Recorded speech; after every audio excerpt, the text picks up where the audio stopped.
Life. Anyway, welcome back to a Negro classic. Welcome back, guys. I am Dolores Van Cartier. And I am Maya Moore. This is The Read. Thank you for being here. It is indeed that. And thank you for being here. As well. I think this is our end of 2021 in terms of fresh, hot off the skillet content here. Yeah. Holiday seasons.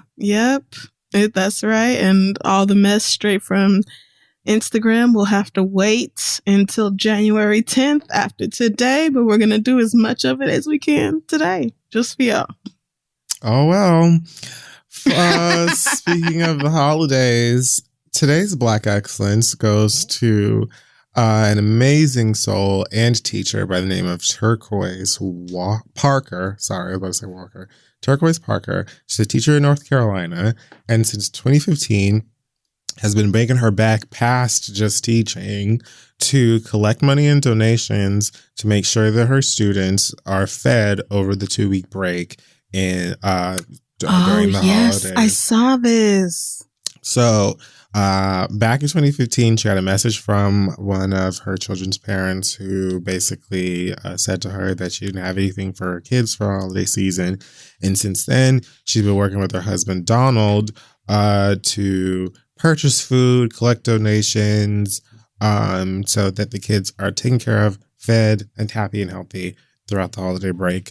They've gotten help from an attorney by the name of Greg Doucette. Apologize if I said your name wrong.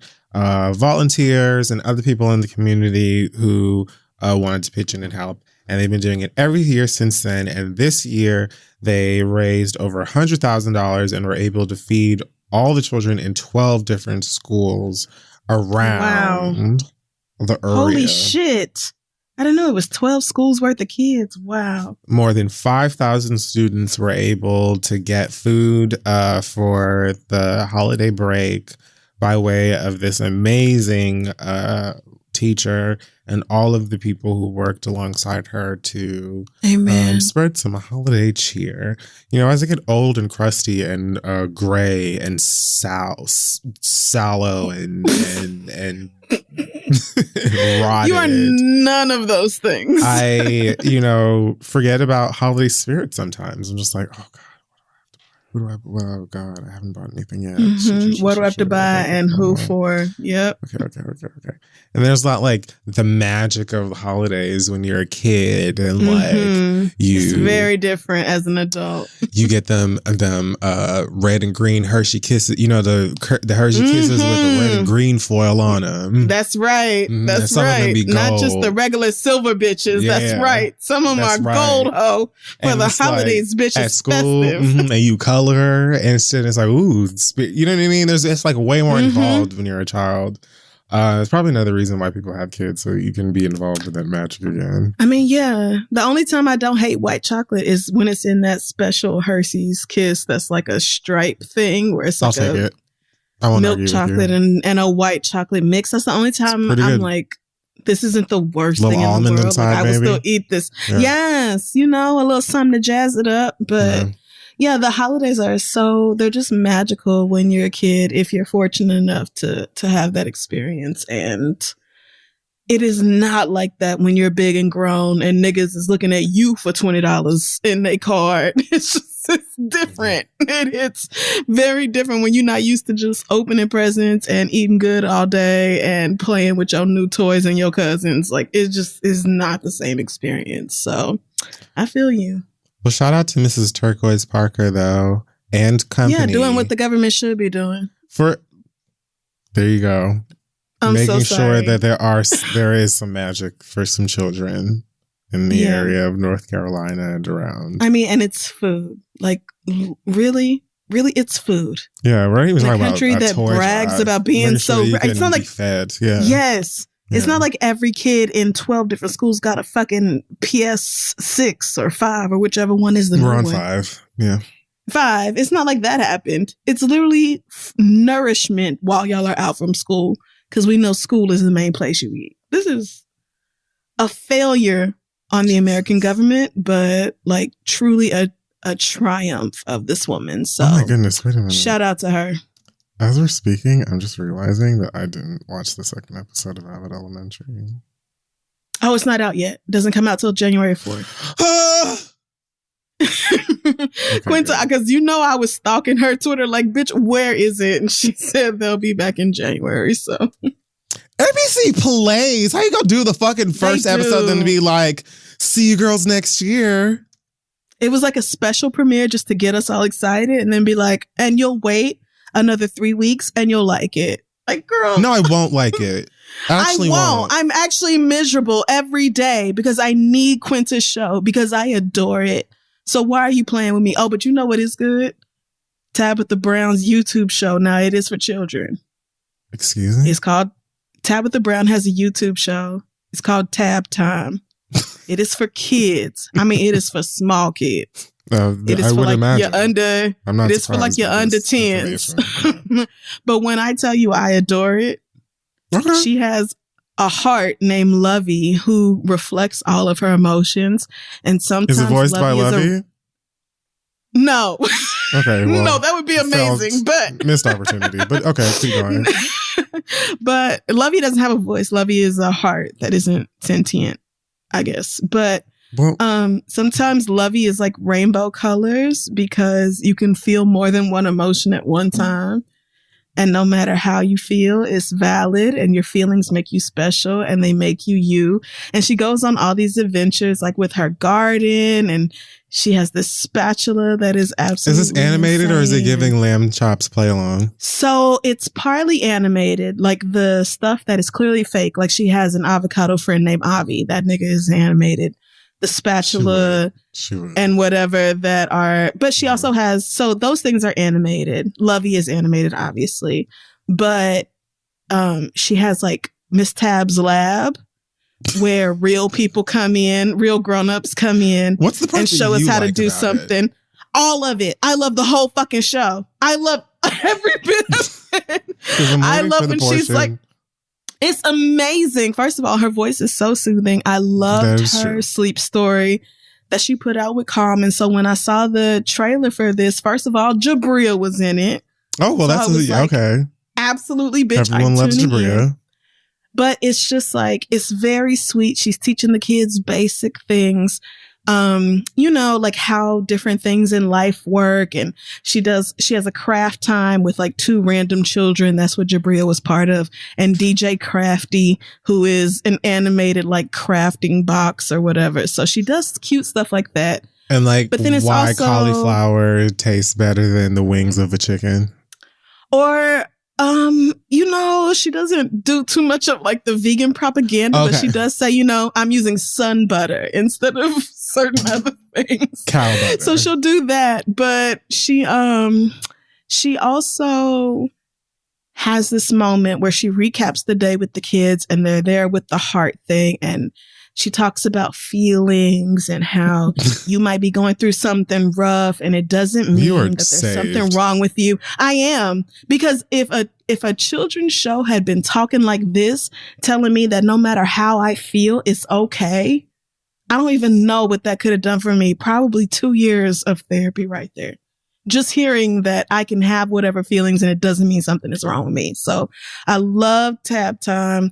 I hope the rest of y'all who have kids probably are watching it. I think the people who have kids really love it because they can sit their kids in front of it. But not for adults though. Really, really, unless you're in need of therapy, not for adults.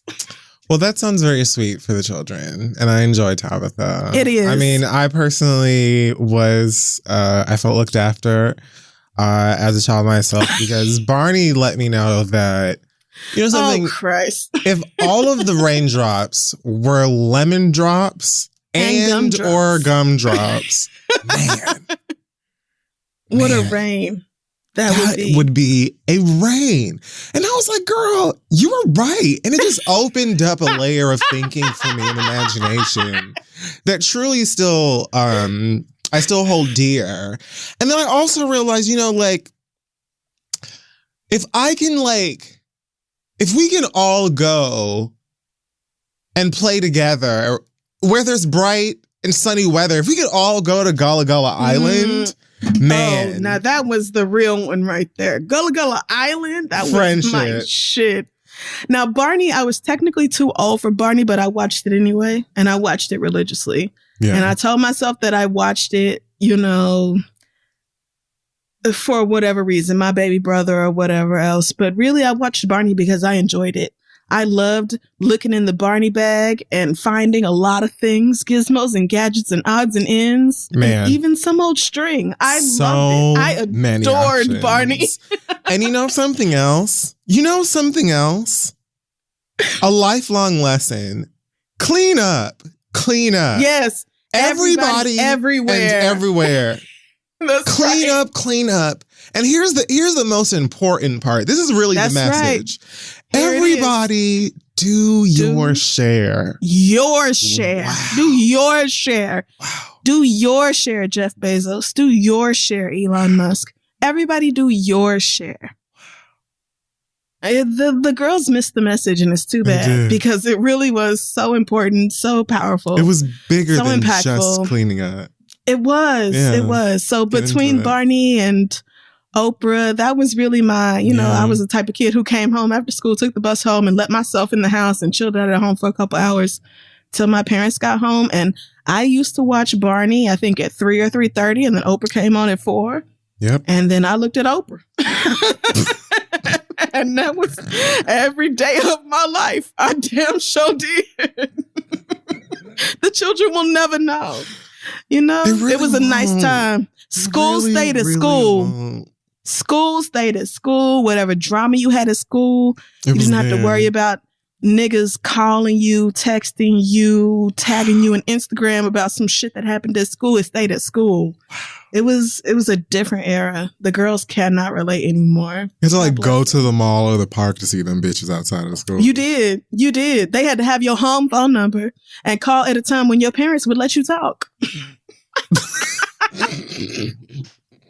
Because don't let it be while I was doing homework or eating dinner or doing my chores or. And girl, the introduction of dial-up, it was all out the window.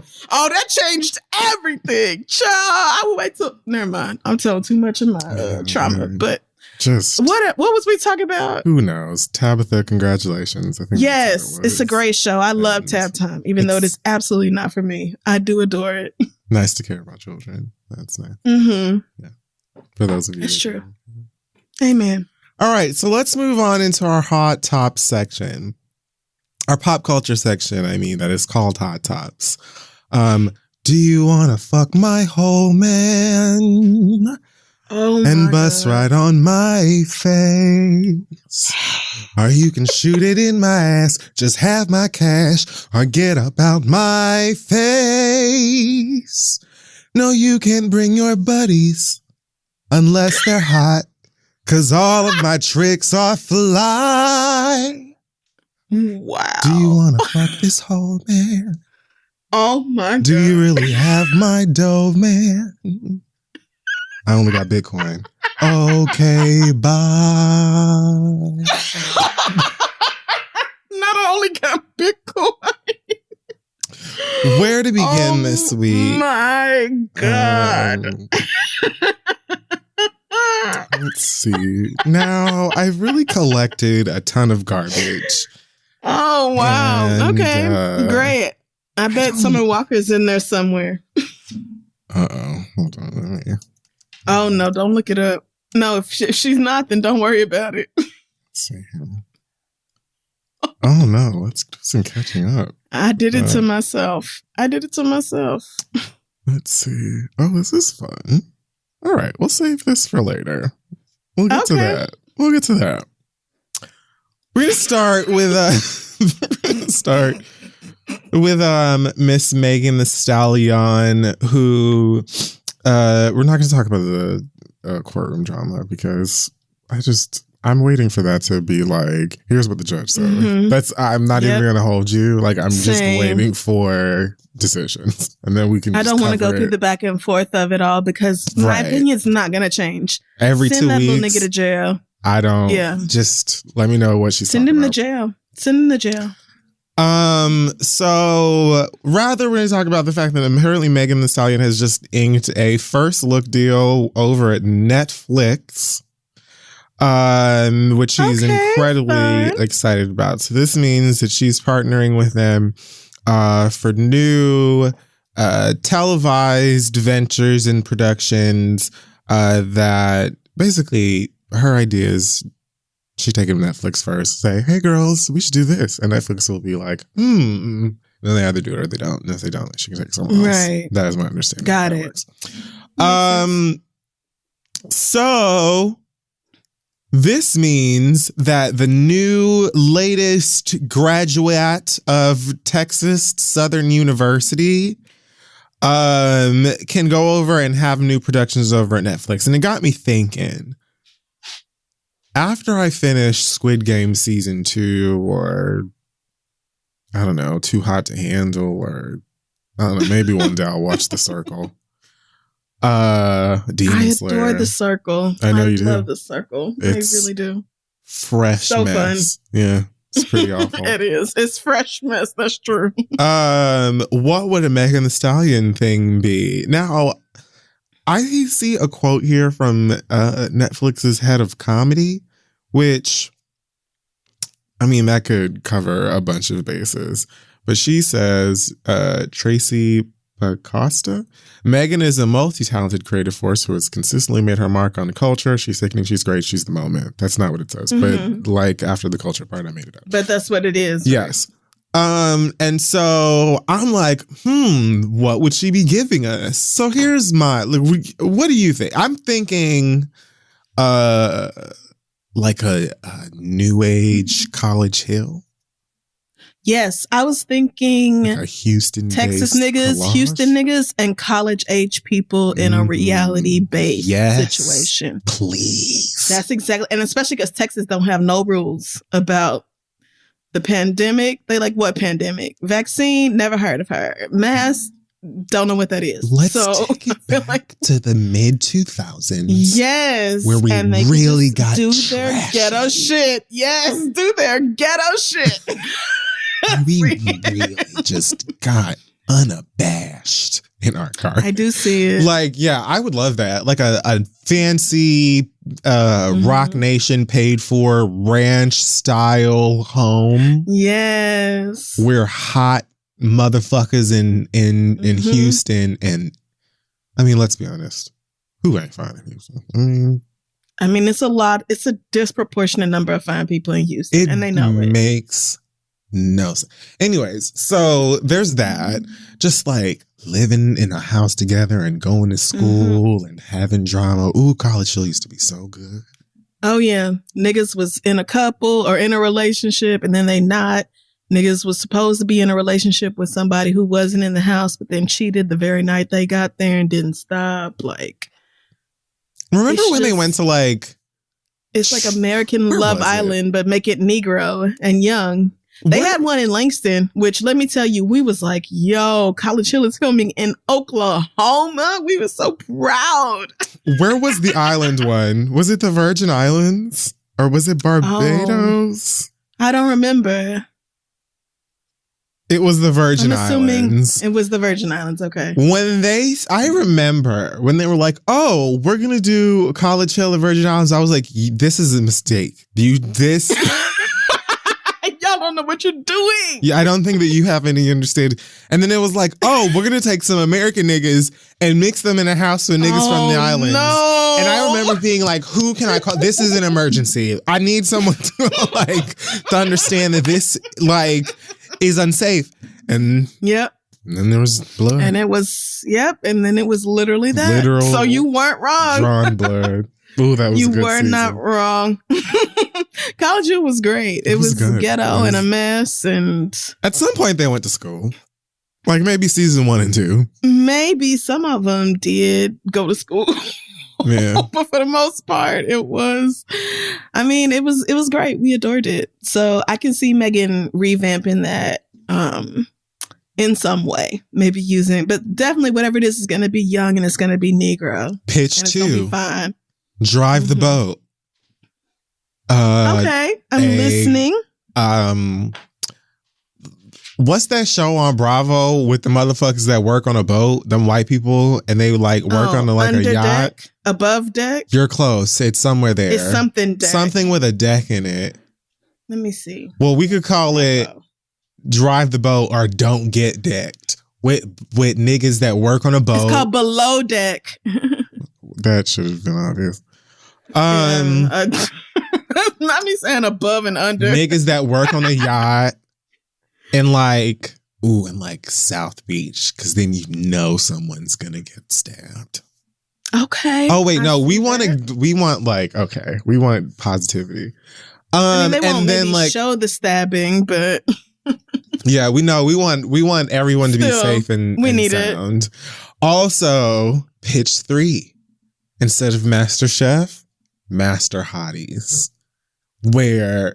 Okay, this is a working title. Fix your face and stop being disrespectful. I'm just wondering, are they going to cook or what are they going to do? A barbecue style. Oh, wow. Master Chef-esque. Okay. Imagine Master Chef. Mm-hmm. But black cuisine only. Or black cooks only. Okay. Executive produced by Megan Thee Stallion. Possibly hosted and or judged by Megan Thee Stallion. I can't. I don't need to be a judge. I don't need to have anything to do with this. Please just send me what are those things? A care package with some barbecue sauces in it. I'll take some steaks. Okay. Those are the only ideas I've come up with now. I mean, she could also do some fun scripted stuff. Maybe something about, I don't know. I want her to do, why didn't I think of this? Mm-hmm. Hey, pop anime. Oh, duh. She loves anime. Oh, that's Megan, so smart. A magical girl rapper anime voiced by. Yes. Oh, no, I think you just called it. Because like the food thing is a good idea. It's a good idea, but they already have like an American barbecue showdown show on Netflix. So I'm like, I don't know if they would bring in another black-ish, because of course there's white people on it, but it's mainly niggas because it's barbecue. And so but yeah, if they're willing to sink the budget into an anime and the illustrators and all that would require, I think that would be incredible, because she actually is into that shit. And when she starts talking about anime, I do not have no idea what Megan be talking about ever. I never know what she's talking about when she talks about anime. So I think that's a brilliant idea, actually. I hope she does it. Speaking of new shows and new fun and black queens and black things, it was a blessing to receive information today that the one and only, the mother of dragons, Miss Tina Lawson herself, Mama Tina, if we may, has her own show coming to Facebook Watch, Talks with Mama Tina. And we'll get into my FOMO later. We'll first discuss the description of the show.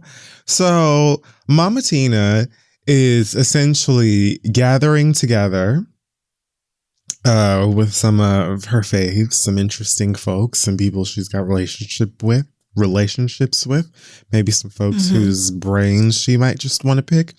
And they're going to be having conversations, revelations, and gumbo over Miss Tina's humble abode. Mhm. Everyone from Chloe as well as Halle, Kelly Rowland, Zendaya, Sierra, Kevin Hart, Tiffany Haddish. I believe John David Washington is going to be on the program. Storm Reed, the girls, as well as the guys, as well as parents of the girls and guys. So people are going to be having fellowship with Mama Tina, as well as her cooking, and probably getting the wise words, advice, and warmth. Yeah. Of not only a Black mom, which most of us who deserve could use, but a Black mom who's traveled the world, made loads of money, birthed icons that have birthed icons. So now we arrive at my FOMO. I'm not going to act as if I amn't jealous, because I don't even need to be on the damn show. What I would give to just have a fork. One fork. Not the food. Just one fork of Ms. The Tina's cooking, as well as a sentence of advice. And I feel like this woman is one of those people who would ask you one question and then you would instantly burst into tears. Very Oprah-ish in that way. Absolutely. I can see that. And it's even more relatable because it's all these Black people, and who amongst us has never gone to our Mima's house to eat something and let our burdens down? It's just, and then the babies talking about, let's talk about it, Grandma, at the beginning of the song, and Beyonce stepping all the way into her. Oh yeah, we didn't even get into that. We didn't even get into the theme song, but the premise itself, watching the promo video, I was just like, who amongst us has never been here? Who hasn't done this? And it already feels so familiar, and I cannot wait for it to come out. It's just such a good idea. It is a brilliant idea. It really is. It's as smart as having Tabitha Brown do that children's show. It is just that brilliant. It is. It's perfect. Some things so I can't are just a given. Some things are just a given. They just make sense. Tabitha Brown having a vegan show for kids, a given. And that's what it is. Cooking gumbo and talking to the children about their burdens. Not vegan. Yep. But also perfect alignment. And I can't wait. I really can't. Oh my God, it looks so good. I hope this morphs. Chloe and Halle. I hope this morphs into a tour, also like Oprah. Because Oprah would give you a segment and then she would take it international. Unfortunately, Blue Ivy, who is the family's public health correspondent, and advisor, I don't think she'll allow her grandmother to tour at least until 2025. Right? Yeah, she's keeping an eye on the variants, and I don't think she'll allow it. But that would be amazing. And especially because if everybody in the audience gets you a bowl of gumbo, if it's included in the price of admission is you get to also eat this dinner. Bitch, there's a bowl of gumbo under your chair. You're welcome. Utensils included. But what a serve to be able to just be here's my new show, as well as the theme song performed by Beyonce and her children. And I bet you it was free. I bet you nobody charged her. Tina was probably paid for that theme song. Facebook probably cut Miss Tina herself a check. Here are your things for creating all of this. Yes. Just to send the text. Thank you so much. Right. I can fully see that. I really can. Then being we know that it is a lot to ask you to text your daughter. And so therefore we'll be giving you an additional $2.5 million for the inconvenience. But Of course, Beyonce sounds so good, and it just, I love that. It's like obvious Beyonce is not finna do this show, but you don't know are that. still gonna, right? She can get season finale tease. You don't know that. You're right. We don't know that. I just highly doubt that. If there is a show, I feel like she'll do it. Her children will do it. I think she'll do it. I mean, I don't think it's impossible. I fully feel like she will do it. It's her mother. I just think it's right. I just think it's unlikely. I think Beyonce is like, I support your shenanigans, but I'm not going to be a part of it because maybe not season 1. Anytime she or Blue are on Miss Tina's Instagram, it's always like voice only, very candid, or she don't play that. It's Miss Tina's birthday or something like that. Right. I feel like that's a two-way street. I feel like Miss Tina is also just like, I'm not supposed to, y'all, like, what? I gave birth to you. I changed your diapers. Which I mean, and that's another thing. It wasn't like she was hurting for guests. All the people had to do was send out an email and be like, Miss Tina wants to talk to you. Live and die and breathe. Like, girl, are you kidding me? Like, I'm sure there's no shortage of people that are hitting up agents, managers, publicists, and the like. They're like, how do I get on talks with Mama Tina? Yep. Hello, please, and thank you. So there's no hurting, I think, of like, and the people that we saw in the preview were like wide open, obvious choices. I think these are like all people that she has relationships with. You know what I mean? Like, these are people that she personally we've seen on her Instagram. Yeah. Like her fam. But I wouldn't be surprised if there is an episode where Solange and Beyonce pull up. And I'm sure that Facebook is already begging her, and Miss Tina is like, oh, they are. Stop talking to me. They are begging. Like, let's talk about the elephant in the room, girl. Ms. Lawson is what about Beyonce and Solange? This is my time. That's right. It's talks with Miss Tina, not talks with Miss Tina's kids. Right, thank you. Get into that. And I'm interesting all by myself. What did the cat of Doja say? Get into it, yeah. I thought that was Ashley Darby. But yeah. It looks like a great show, and I can't. I did. Am I a Doja Cat fan? Get into it, yeah. And if you got a truck, then yeah. What? Of course you a fan. You a Doja Cat. All she had to do was say yes. Y'all look exactly alike. All she had to do was say yes. She just got out of bounds and excited. Cause she's biracial. No, I'm talking about Mama who was on Wendy. Isn't her name Wendy? For Potomac, who was like, am I a Nicki Minaj fan? Pull up in the Sri Lanka in the Tonka. What?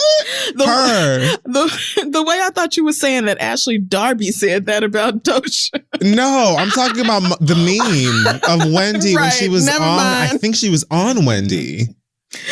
When she was talking about, talking about the reunion. What? Yeah. What? It's all clicking now. My twin's now. big like Tia Tamara. What? I was like, no, please. That's not. All you had to do was say yes. You could have just lied and said yes. You didn't have to perform. There are enough people who are Nicki Minaj fans that we're not going to like disbelieve you if you say that you are. Like, we're not going to ask you to prove it, girl. Nicki's not obscure in any way. So. But it's such a good stan Twitter and TikTok meme that I feel like the kids have gotten over. Oh, yeah. It's so crazy. It's so crazy how fast they turn these little audio clips into something viral. I can't keep up. Me either. And I let the young people do what they do. I love it every time. So now that Barry Hankerson and Blackground 3.5 or whatever the fuck they doing over there now have, released Aaliyah's music to streaming services and announced plans for future projects, here we are in the present day with a brand new Aaliyah single featuring none other than The Weeknd with 1 E, 2 E's instead of 3.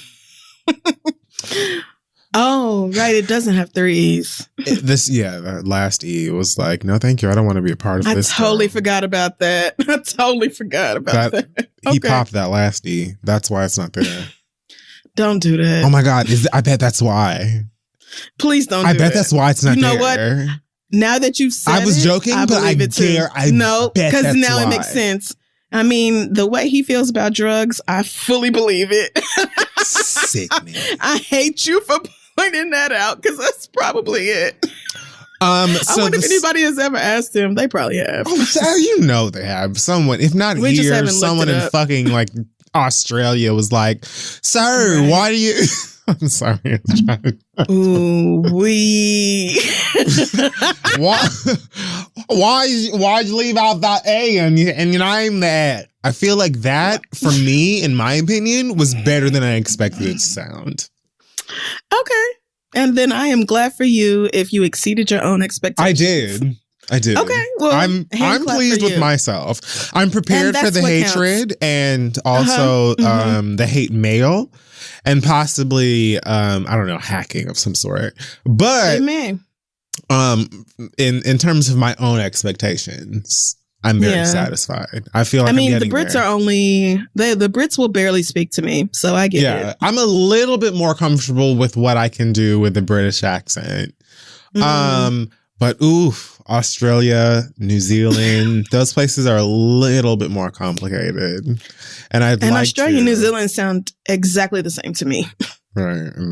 Like exactly the same. I cannot hear that. I'm just saying. It may be my ignorant American ears, but I cannot hear the difference. In New Zealand?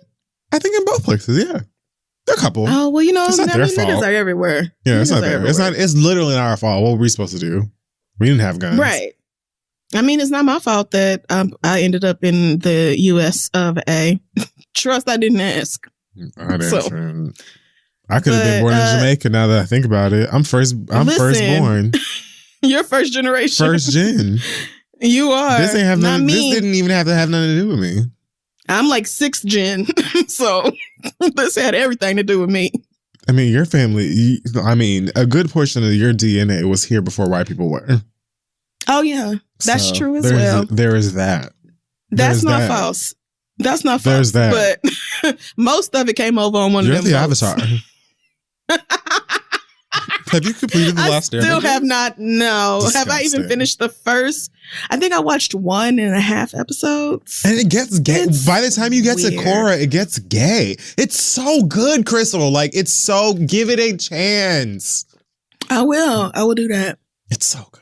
I'm going to do that. Getting ready to rewatch it because a new friend of mine has what's it called? An Earth Kingdom tattoo on his arm. And I was like, why'd you pick Earth Kingdom? And then we got into the lore and we got into all the excitement. And I was like, oh my God, I love Avatar so much. I have to rewatch it. Mm-hmm. So, you should watch it. I think you will like it. If you like Steven Universe, I think you'll like it. Give it a chance. Earth Kingdom is like Earth signs? Is that why you said that to me? Because I'm an Earth sign? No. Oh, okay. But good. That's a good point. But no, okay. So you have the different regions of the Avatar. But it's not like Earth Kingdom and Water Kingdom and Fire Kingdom. Essentially. And Air Kingdom. Essentially. Oh, it is. You have the Fire Nation. You got the Earth Kingdom. Mm-hmm. Forgive me, super fans, if I'm doing this right. I'm doing this wrong. And then the water folks, they had they were in the cold. So I haven't watched this in a while.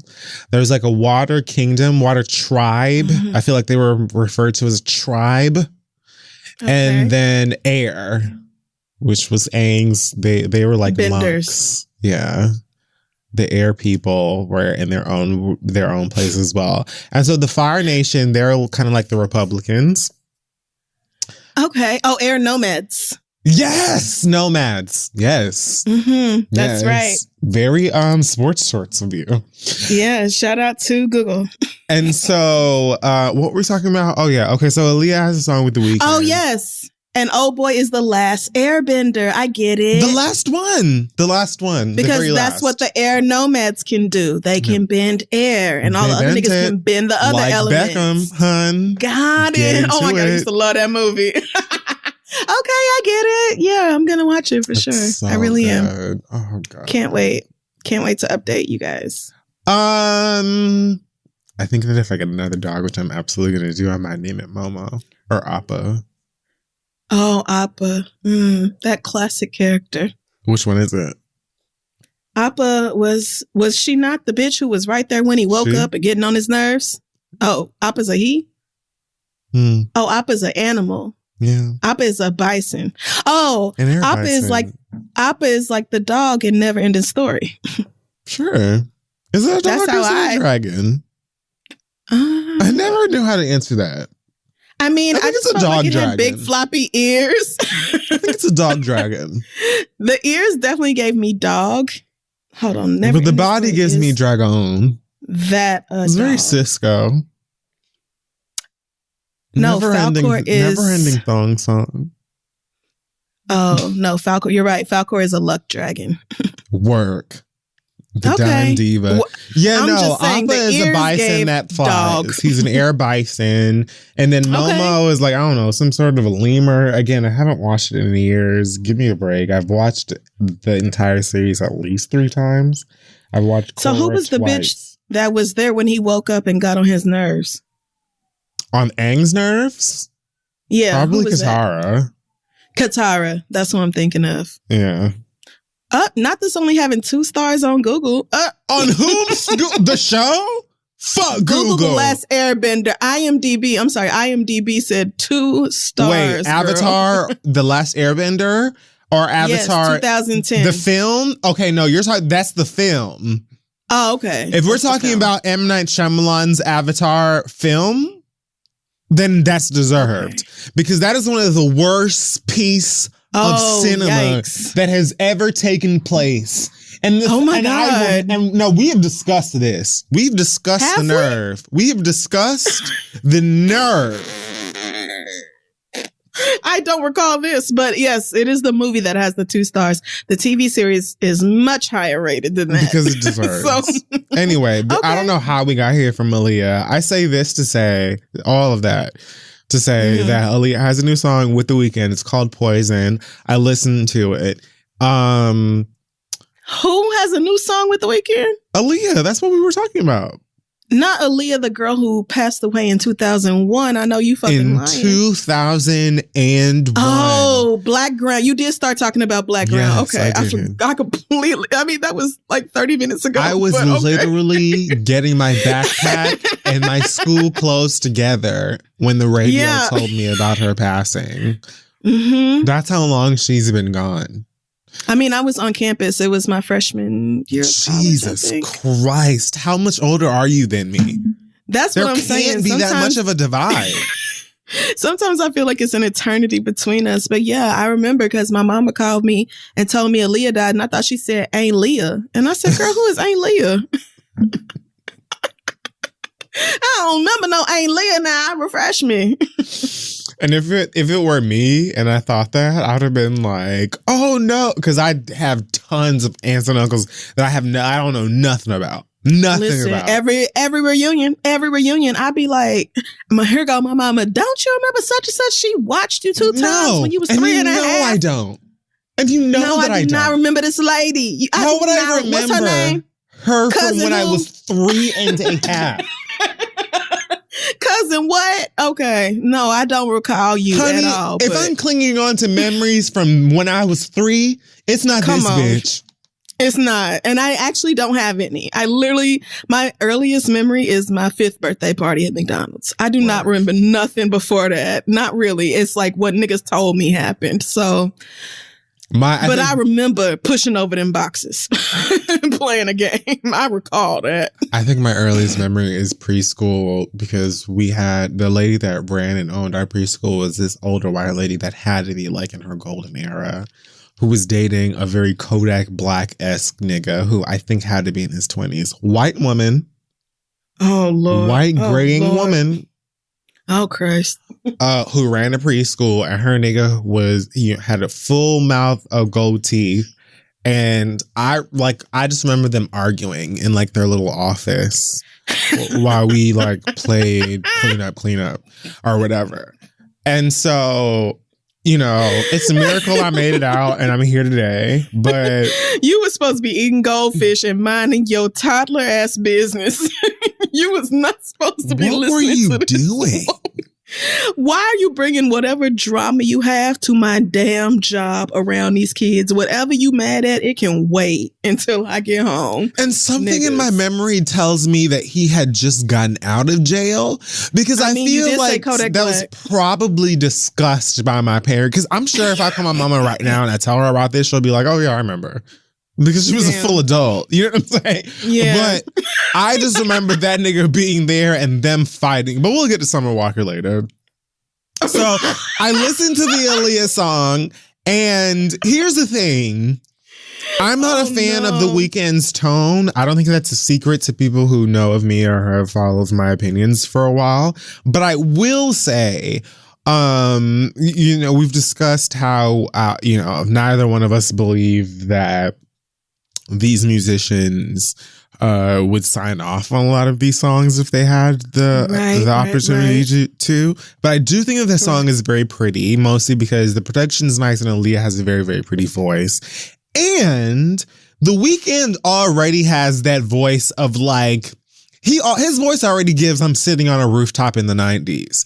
So it melds well, I think. And I will say that I think that this is probably a better collaboration than what I anticipate the Drake, Future, fucking 42 Doug records or whatever the fuck else Barry has planned for this new Aaliyah album that they're working on. So as far as posthumous songs, I guess I'll take it. It's not bad. It's actually kind of pretty, but okay. Well, that's good to hear. I mean, I didn't even know this was out, but it's probably going to be like it's like an Aaliyah released album. I mean, 20 years like after the girl died. Damn. Y'all it's like a new Aaliyah. Hey guys, we're taking what we have in the vault and giving you collaboration. And scrapping it together. I think all the songs are supposed to have a collaboration on them or whatever, which is just like, it just gives Barry is just begging for money and using Aaliyah for it. That's what it gives. That is exactly what it gives. Because honestly, no shade. The Weeknd is a huge star. I think that personally, now that he's like mega famous and dating Angelina Jolie or whatever, and fully a pop star and not just doing what? Oh yeah, girl. Oh yeah, honey. Eternal. Oh wow. And like, he's not just doing the, I'm taking drugs and popping balloons at home in my closet and like I hate life. Like he's like fully getting into pop life, pop star girls. Okay. Like I still am not a fan of his tone and his voice personally, but I see his trajectory. It makes more sense to me now than it did ages ago when he first came out and was doing mixtapes, right? And so that said, I don't dislike him or his contribution to this single, but I feel like this could have been sickening if it was just Aaliyah. I mean, and that's probably true. It was just give us an Aaliyah song. It doesn't have to be like, what would it be like if Aaliyah did a song with Olivia Rodrigo? Who cares? Who was curious about that? None of us. Like you said, the whole thing feels like a money grab. It is. And so the fact that they probably went with like the biggest stars who had the biggest budgets to pay for this Aaliyah feature or whatever, like that's definitely what I feel like they did. And so it just makes me feel like, fuck you, Barry, because I want to listen to that, but also I really don't want to support you in any way. Like I don't want to support that man, but I want to hear Aaliyah singing something new that I haven't heard her sing before. That. So it's just like, I don't know. I feel like it's a fucked up position for the fans to be in. I listened to it on YouTube. I don't know how that contributes to. I mean, that's probably the least amount of money he'll get. Yeah, but it's probably less than even Apple Music or Spotify. Spotify gives the girls like 0.0000016 of a cent for every stream. They send them a notification that says, "Good for you." High five. Yeah. Congrats. You got 2 million streams. Here's a check for $4.78. Like, you don't get shit off of them free Spotify accounts. But anyway, that's not the point. He makes me uncomfortable. Same. So, but I'm glad you said that the song is good, at least. That's good. For Aaliyah songs that she ain't have nothing to do with, or Aaliyah collaborations that she ain't have nothing to do with, I've heard far worse. I've heard way worse. Okay. That's real. Keisha Cole says, I'm tackling celibacy the entire next year. She says via Twitter that she will be celibate as far as 2022 is concerned, which was confusing to me, someone who doesn't pay too much attention, because I do know that she was dating someone. I think she also had a baby recently with someone who's a little bit younger than her. Nikio, let me see if I can spell his name. Isn't it Nikio Kale? Nico Kale. Mm-hmm. That's him. Oh, now he got a new girlfriend. Oh, well, there you got it. There it is. Here we are in the today. Oh, but yes. So she did have a baby in 2019. Was it him? I had no idea. Because this nigga's face is giving. She had a baby with 3. Nico. Well, there you have it. She did have a baby with this Nico person in 2019. So, okay, well, she tweeted, I'm tackling celibacy this entire next year. To which someone responded, great thing to do to realign yourself mentally, physically, and spiritually. I remember when you first came into the industry, said Faithful 828. You were focused. Men were not in your view like that at all. I don't know who the fuck they were talking about. I was going to say, Keisha Cole, right? What? Men weren't in Keisha Cole's view? Those were the first Have you heard 5 that to album? 6 singles. What are you talking about, man? I'm so sorry. Have you heard The Way It Is? No, there's somebody, whoever said that has not heard her music. Are you sure you know who you're talking to? The whole album is about niggas. Are you kidding? Way, I should have cheated. I changed my mind. What are you... Did you think it was about women? Love, right. Keisha Cole said, she quoted this and said, how do you think I wrote all them songs, boo? Them niggas were there. Oh my God. Just assholes and full of shit like they are now. Yeah. So, I don't know. This is giving, tell us how you broke up with your nigga without telling us. But... good for you. I heard Keisha's back in the studio. So for those of y'all looking forward to some new fuck these nigga R&B jams, and you have just ran still over it into the ground, this might be your time. Man. And also, I mean, girl, with the Omarion variant out here doing what it's doing, you know, the Omarion a lot of us are gonna have an ice box where our pussy used to be. So you might as well just go ahead and, you know, do what you got to do. I mean, except those of you who didn't give a shit before the vaccine came out. I highly doubt Omarion is going.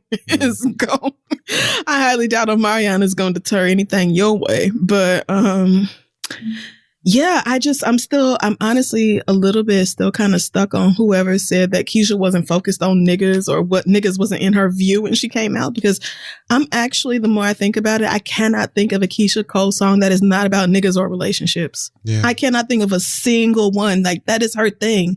That is what she had to have, one that was about niggas. Like, ooh, let's go out. Right? If she does, I do not know it. If she does, I don't know it.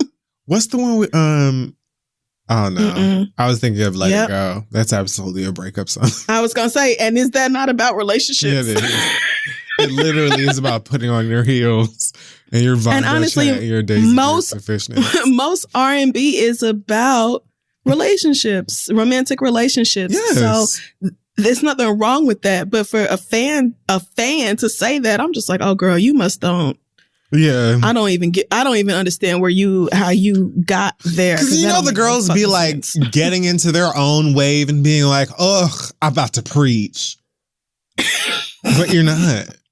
Yeah, simmer down, because you're actually not. And I'm so glad she was like, go back, please. Me too. So that and listen to them songs, because yes, she could have said nothing or been like preach, but she kept it real. John Legend and Kanye were all over that album. I remember it's still her best album. It is. And so I just don't know. Keisha Cole did not break into the industry because she was singing about like self-love and self-improvement. That was not the content. If her second album cover looks the way I think it is, then that one's slayed too. It's the one that's like, it's giving you like nude. nude colors. Oh, is it's it? Like, yes, it's like brown, just like you. Okay. The first and second albums, movements. Oh, yeah. The one with just the pixelated eyes. Yes. That shot. Yeah. With the dyed eyebrows. Yep. Yeah. Correct. Dyed. I mean, that's fine. At least you're not wearing color contacts. It's not like it's hard for me to look at this album cover. Right. True and it could be much worse. But I cannot name a single Keisha Cole song that is not about niggas in some way. And it's nothing wrong with that. But like, you just can't be a real fan if you thought, like, maybe you're hearing more about the actual people she's dating, but that's probably more because of the internet than anything else. When Keisha Cole first came out, wasn't all these social media apps. Most niggas didn't have smartphones. You know, the game has changed in that way. Damn, but has it been that long? It has. But as far as what she is singing about, that has not changed. So please stop. In terms of relationships and love lives, Nene Leakes has a brand new man. Okay. A businessman, quote, quote, from a Liberian one. Whose name I won't even try. Not her African prince. Yeah, she found her African prince. Not Mr. her Chocolate. African prince. Mr. Chocolate. I know that's right. You better. So the girls are all in their gossip about this because Nene and her nigga were at her birthday party a couple of weeks ago looking, sharp. And then even more recently, there was a clip of them out at dinner somewhere where she kissed him right directly on the mouth. Oh, okay. And the girls are all abuzz because, as we know, Nene's husband, Greg Leakes, passed away a few months ago after a long fight with cancer. And so gossip, headline, scandal. And, as far as I'm concerned, I'm like, honey, I don't know you, I didn't know Greg, I don't know this nigga. If you happy and he's making you smile and keeping you the fuck quiet, I'll take it. I don't know these people. First of all, that's what counts. Whoever is keeping you off of Instagram, amen to that nigga. Same. Let's keep that going. But I mean, I think I would only find this suspicious if Greg had either passed away suddenly, which wasn't true. He had cancer before and beat it. And then the second go around, it wasn't like Nene didn't know this was coming. Not saying it wasn't painful, but it wasn't a shock. Yeah. And then secondly, if we didn't know the circumstances around Greg's death, if everybody in the world didn't know that he had cancer and he had completely prepared everything for her in the certainty of his death. Like, if that wasn't true, then okay, I would be looking at this different. But Nene Leakes is 65 years old, and this is not that situation. Her husband tragically passed away of cancer. And so if she done found somebody else to keep her dick down and off from going live, then more power to her and him. She was married to I can't be bothered to get worked up about that. For so long. I'm not going to judge this. I simply can't. And there's so many things I can judge Nene for. Right. Didn't they divorce for a few years and then get right back married? Or maybe they never officially got divorced. I don't know. Maybe that I don't know if they ever if it ever became official. I know they were I know divorce was thrown around at one point. But that wasn't the thing. I think that when his diagnosis had first come out, they were struggling and I think his sickness just took a damper, it seemed. It took a toll, on their marriage and their mental health and a lot of things. And so I just don't see, I'm not interested in judging this lady for connecting with somebody that's making her happy or smile. I just not for this. Yeah, there's many other things. Again, that of all the things, about, but right, ma'am, smile on. I'm fine with that. Yeah, you go on and live your life. Speaking of which, this isn't speaking of the opposite side of me. So summer, we've done our research, we've done our reading, and So now we're all caught up in the baby daddy drama. Still over it, in fact. Who knew that the title of the album would be about me? I did. So Summer Walker has a new update on the affairs of her baby daddy connections / relationship / novella.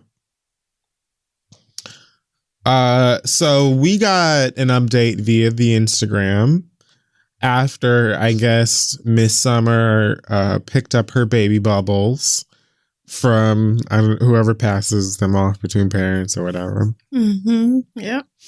And so she posted a very cute photo from London's IG story of the baby.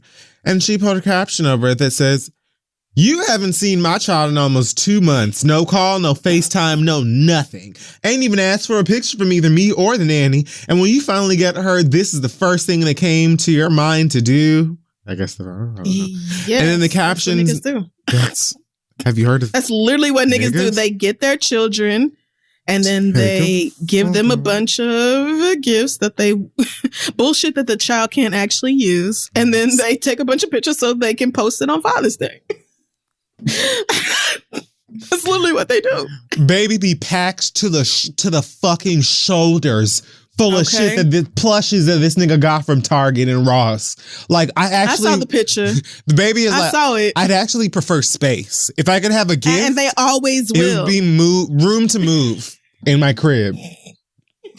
Remember when Future gave Little Future a fucking Rolex and that baby was looking like, what is this? So I can't get a Tonka truck? Like, nigga, ain't no Paw Patrol over here. What is a watch? I don't give a fuck about a watch. That's exactly what Summer's baby looks like in this Rough Riders chain. Why is this child in this big grown man ass diamond chain? Why?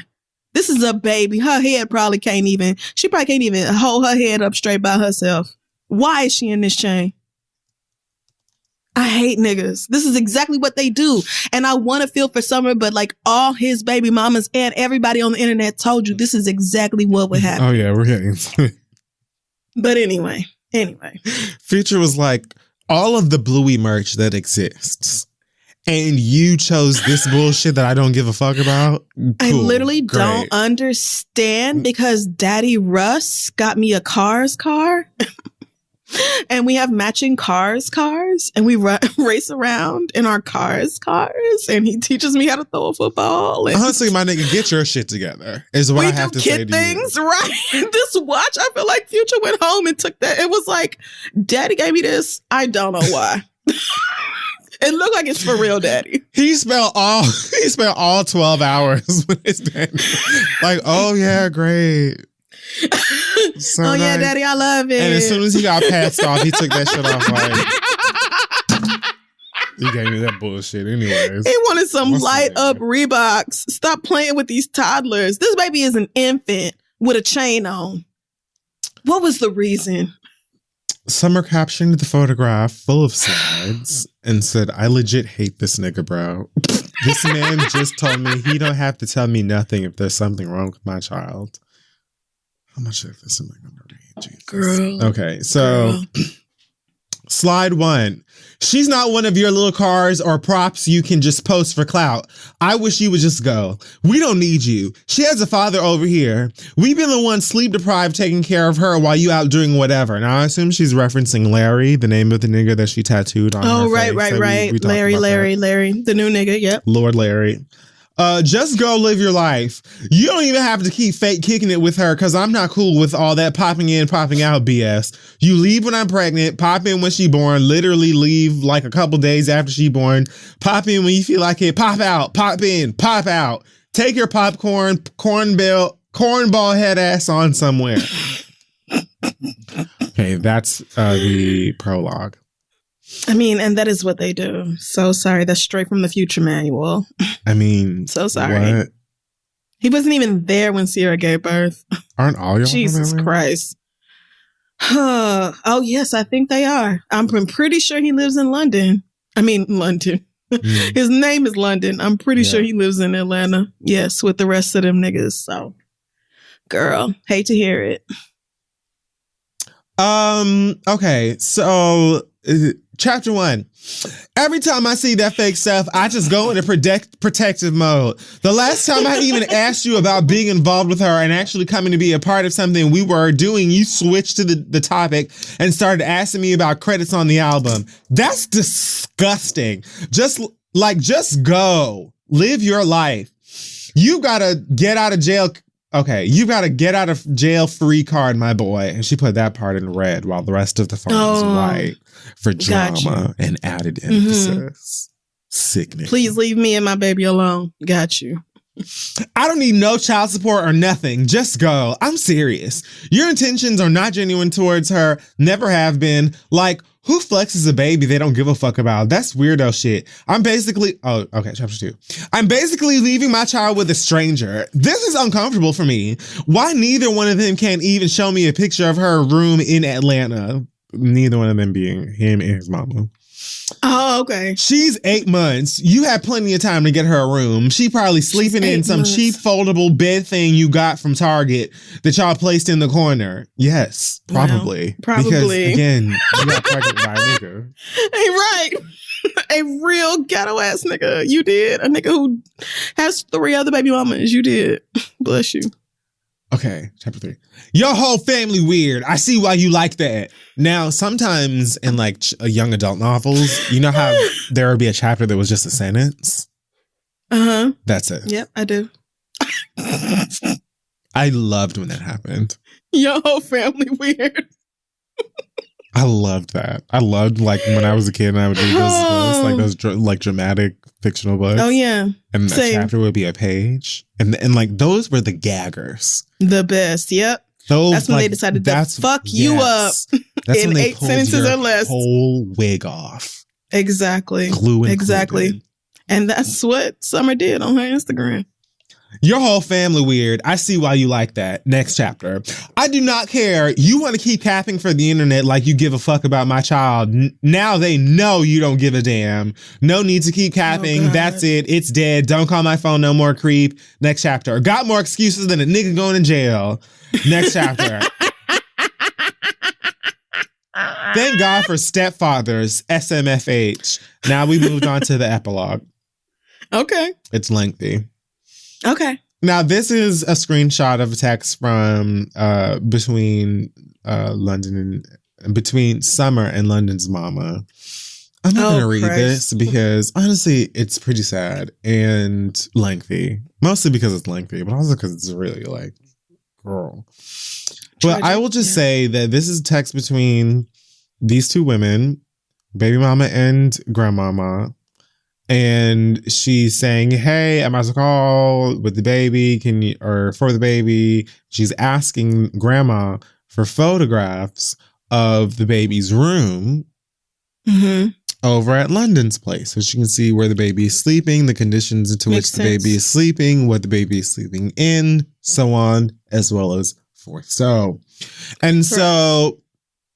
basically the mama is like, talk to the daddy about that. She literally at one point says, hit London about it.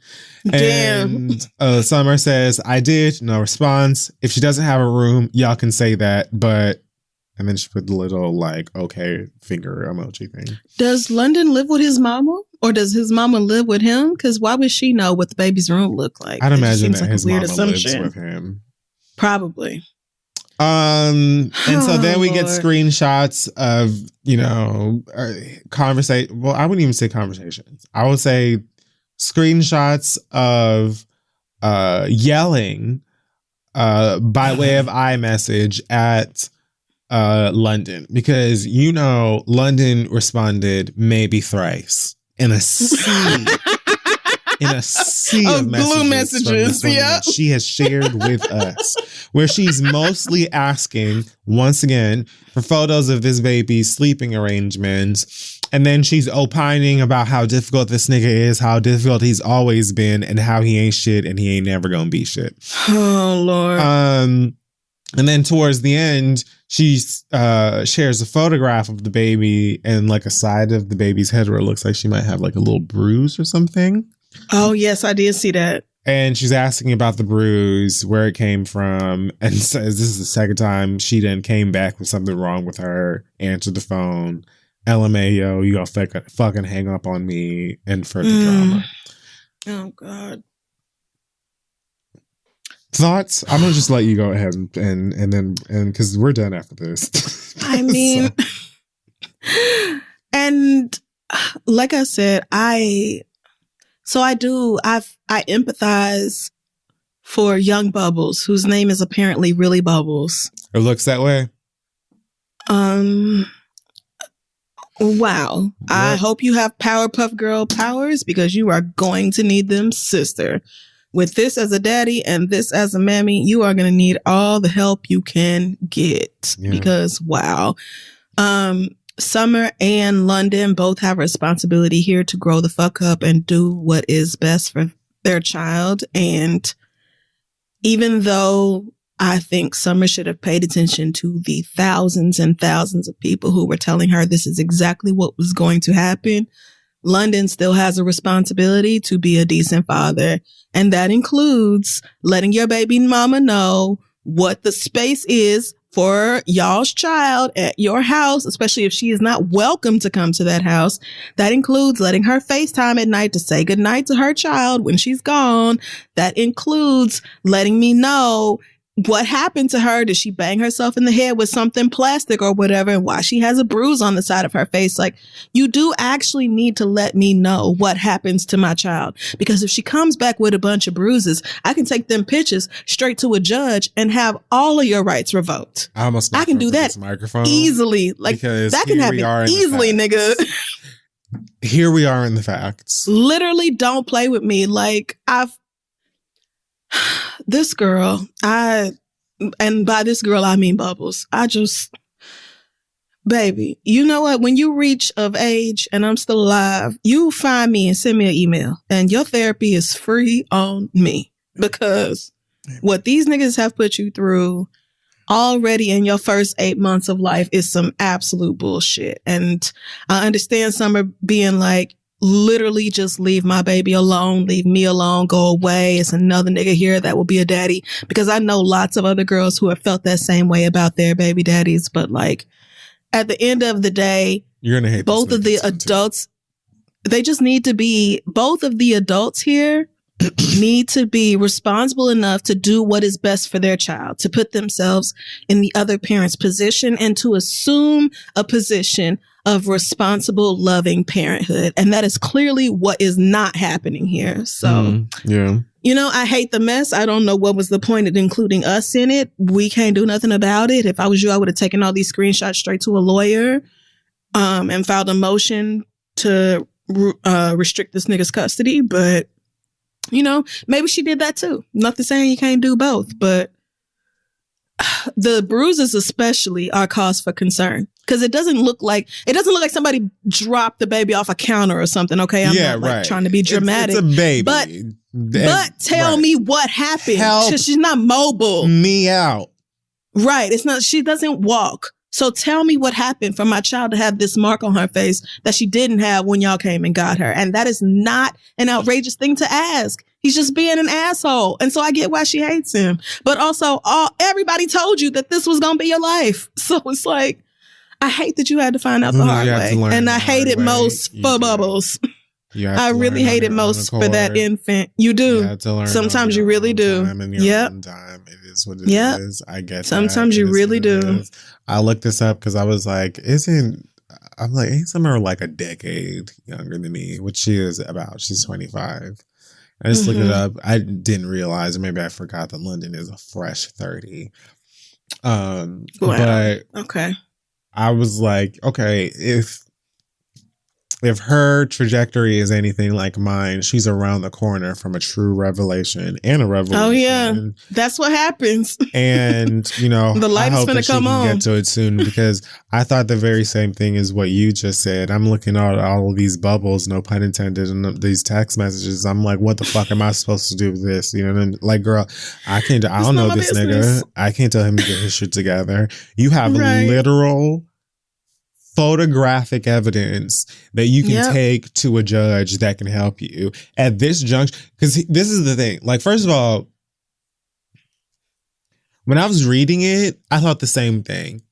Even if you hate her, you think she's the worst. Yep. She's not asking you for anything that is like unreasonable. She's not asking you to do anything that is difficult. She's not asking you to do anything like,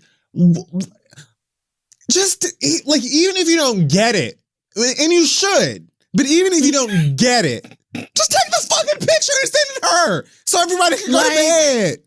Answer the FaceTime and let her see her child so that she can chill and go back to smoking hookah at the club, and you can enjoy the rest of your evening. What is You're not going to do that because you want to manipulate the situation. You like the fact that your text message is full of fucking blue bubbles. Yeah. You like the fact that she's blowing up, and you like the fact that that she's agitated by you and you are not responding to her. And you like the fact that your lack of response is getting to her. And it's not because she gives a fuck about you. It's because she wants to know whether or not her baby is sleeping in a crib or in a fucking Papa John's box.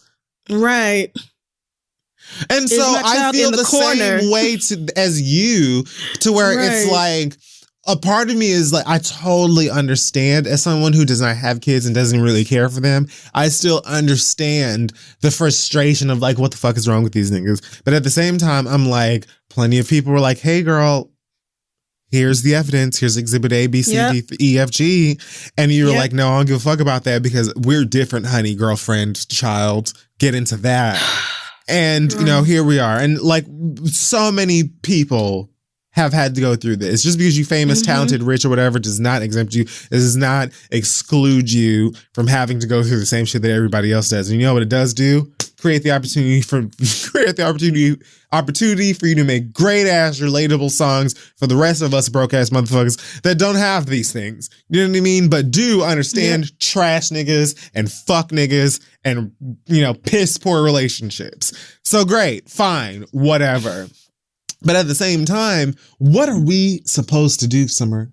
Not one fucking thing other than talk about it. Not one fucking thing. At this point, we cannot do a thing.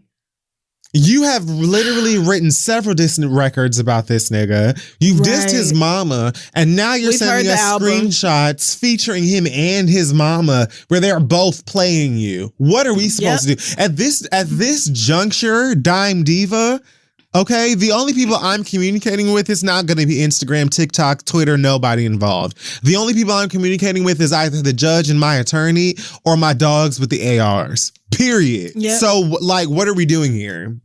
Yep. Because I can help you. If I was his mama, I would also be like, you need to ask your baby daddy about that. Literally, don't hit my line. I get that part. Especially after what she said about me. Like, I'm sure it was true what Summer said about her, but I can still see that woman being like, you need to talk to the nigga that made that baby with you, because I'm on the phone with my mama. So that's your business and that's his business, and leave me out of it. But also, if you know what's going on with my baby as a mother, why wouldn't you just tell me? It's like you said, they are both doing what they can to keep Summer agitated. Yeah. And they both probably really love how worked up she's getting about it. And so that's why my primary concern is with young Bubbles. Because wow, what a fucked up situation to be a part of. That baby has plenty of time. That baby has plenty of time to be just right if they can get this together.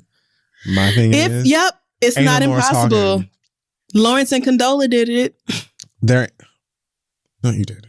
There ain't Lawrence no and reason for Condola there did to be any more talking. Stop talking to him. Stop talking to his mama. And please stop talking to us about this. Go and speak to people that have gone to school and school and an school attorney. and school. That's right. That can take care you of need to this. talk to an attorney. An attorney. And you said this is not the first time your child has come home with a bruise. I'm sure you have pictures from that first time too. Girl, talk to a lawyer. You don't want him around your baby. It don't even have to be up to him. Go handle that. You're literally sending screenshots to this nigga begging him to leave you and your baby alone and saying that you don't even need child support. Go and talk to the legal children and say, please, here are the exhibits. Tell this nigga to fuck off. Yep.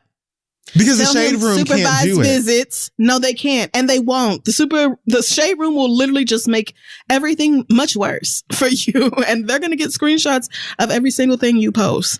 So yeah, talk to the judge, talk to your attorney, because your baby coming back with bruises is a real cause for concern to have his time with the child supervised or limited or eliminated altogether.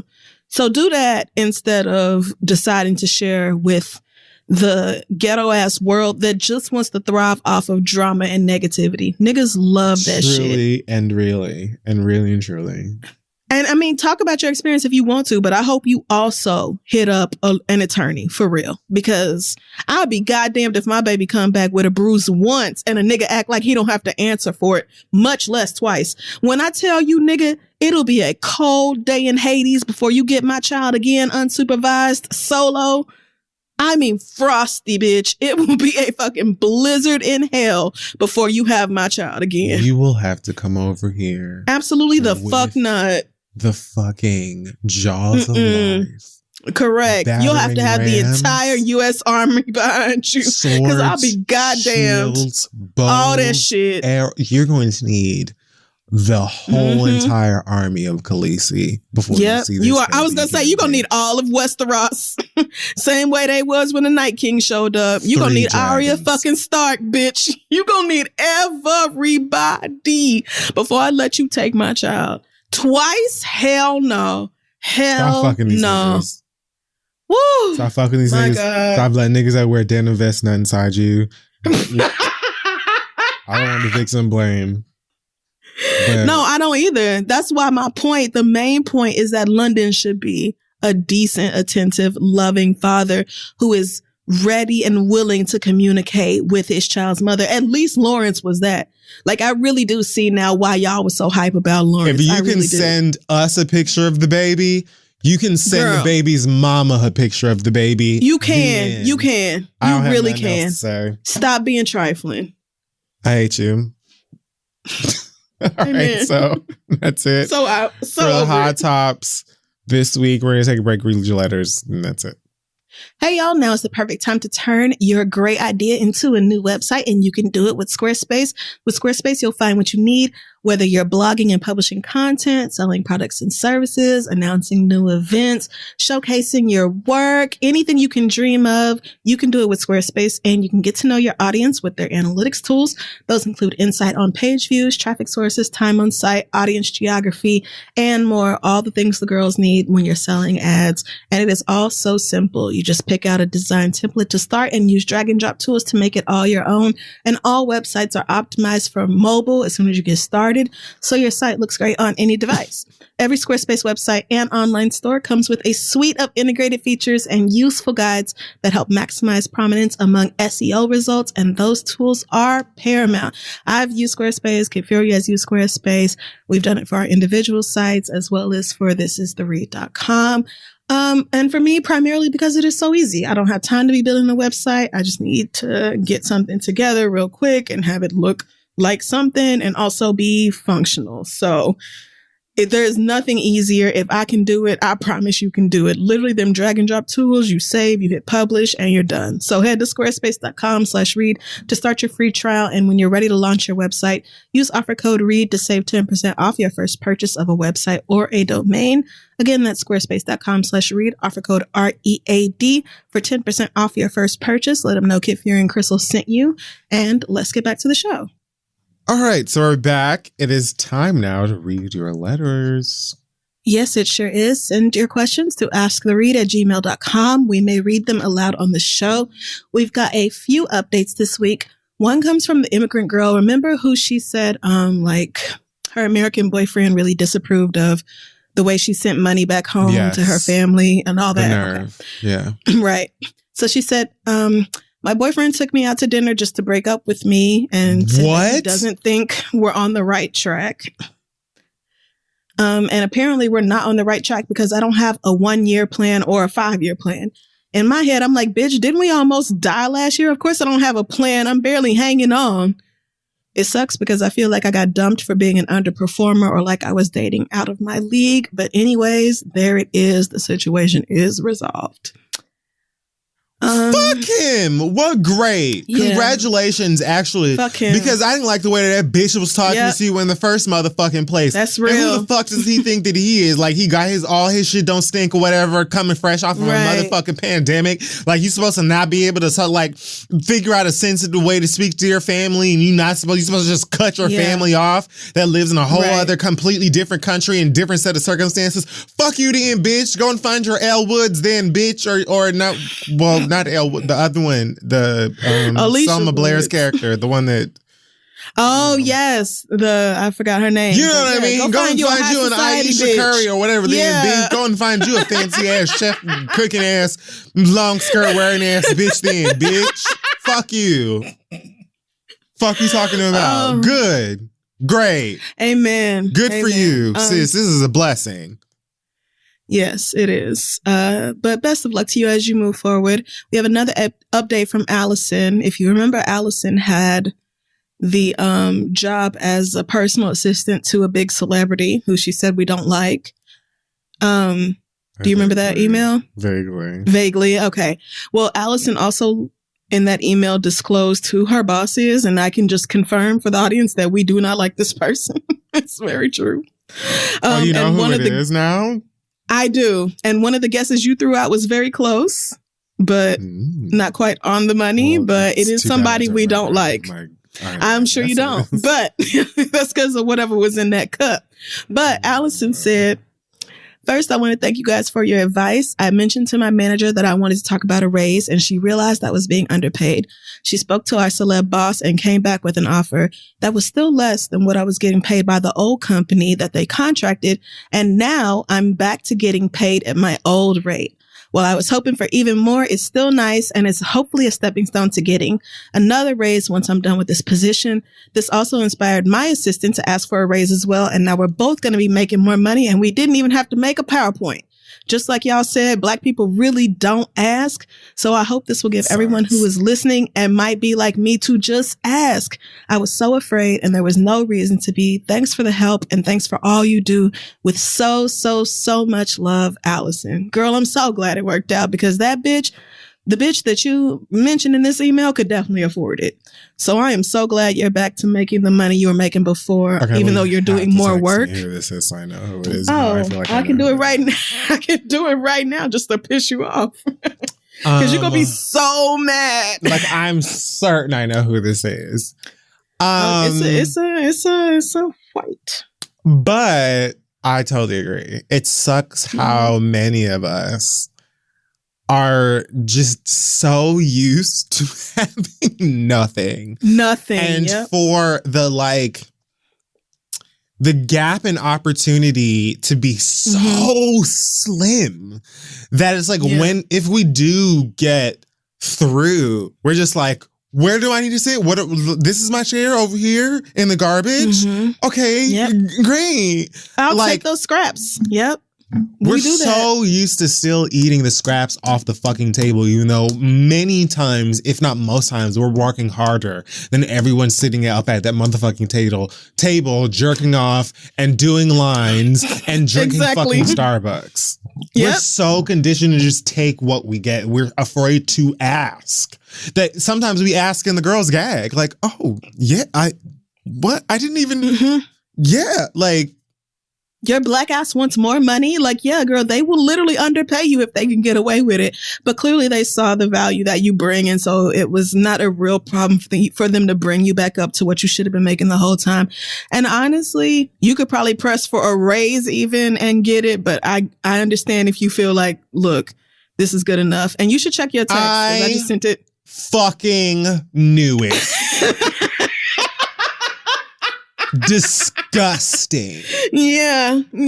So I'm not surprised that person would underpay a black person, but I'm glad you're getting your money now, sis. The gall of that bitch. I'm gonna shut up before I say too much and get you fired. I'm done. Okay. Well, we do have one more update from Frida. I don't know if you remember Frida, but she sent in a question last week about candles. And so Frida says, hey, y'all. Frida here. Thanks for the advice. Oh, quick Frida backstory. Here? Yeah, that cute. And just like that. My best friend and I definitely have opposite taste in men, so the thought of her trying to fuck my man never really crossed my mind. Okay. Initially, I felt exactly like Kid Fury because I had plans to go get them candles myself, but my friend had already done it before I could. Plus, she usually doesn't like my boyfriends. And this is the first time she's ever bought anything for any of them, including my baby daddy. So I was really confused. When we first talked, I was really feeling away, and I got off the phone before we could finish the conversation. When we finally really talked about it, it turns out she was going to Bath and Body Works anyway and just picked up them candles for me to give to him. And after we talked it through, I felt silly about it. She and Crystal were right. It was just some damn candles, but we're all good now. Enjoy your Christmas and your New Year. Thanks, Frida.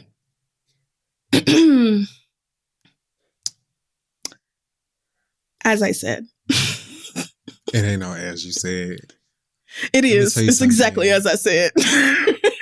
Frida, you've been lit with gas, honey. No, you have not. Why did it take this many motherfucking conversations for you to just say I bought these candles for you to give to the nigga? Why did you get so mad that you hung up before we could finish our conversation? Furthermore, because I emailed Frida back. I said, explain this to me. Hey, girl. I did. No. You can check the inbox because I emailed Frida back. I said, explain to me why she didn't just tell you that the first time. And she said, it's because I was deep in my feelings and I was irritated and I didn't want to talk no more. So I just got off the phone and I didn't want to talk again. So the friend never even got the chance to be like, they're for you, bitch, for you to give to him. She was just automatically pissed and didn't want to hear shit else. So Frida said herself, it was just some damn candles and we're all good now. And I'm so glad to hear that, girl. Congratulations. Yeah, I bet. To you. I don't know if you know this, but you have really inspired a lot of discourse. A lot of people are beefing with their friends right now behind this. They're going live on Instagram, drunk and angry. So a lot. And you don't have to buy it. But all I will say to that is, you don't have to also. Why did it take so motherfucking long? Of a nigga cheating on you. We shouldn't even gotten to the hanging up point.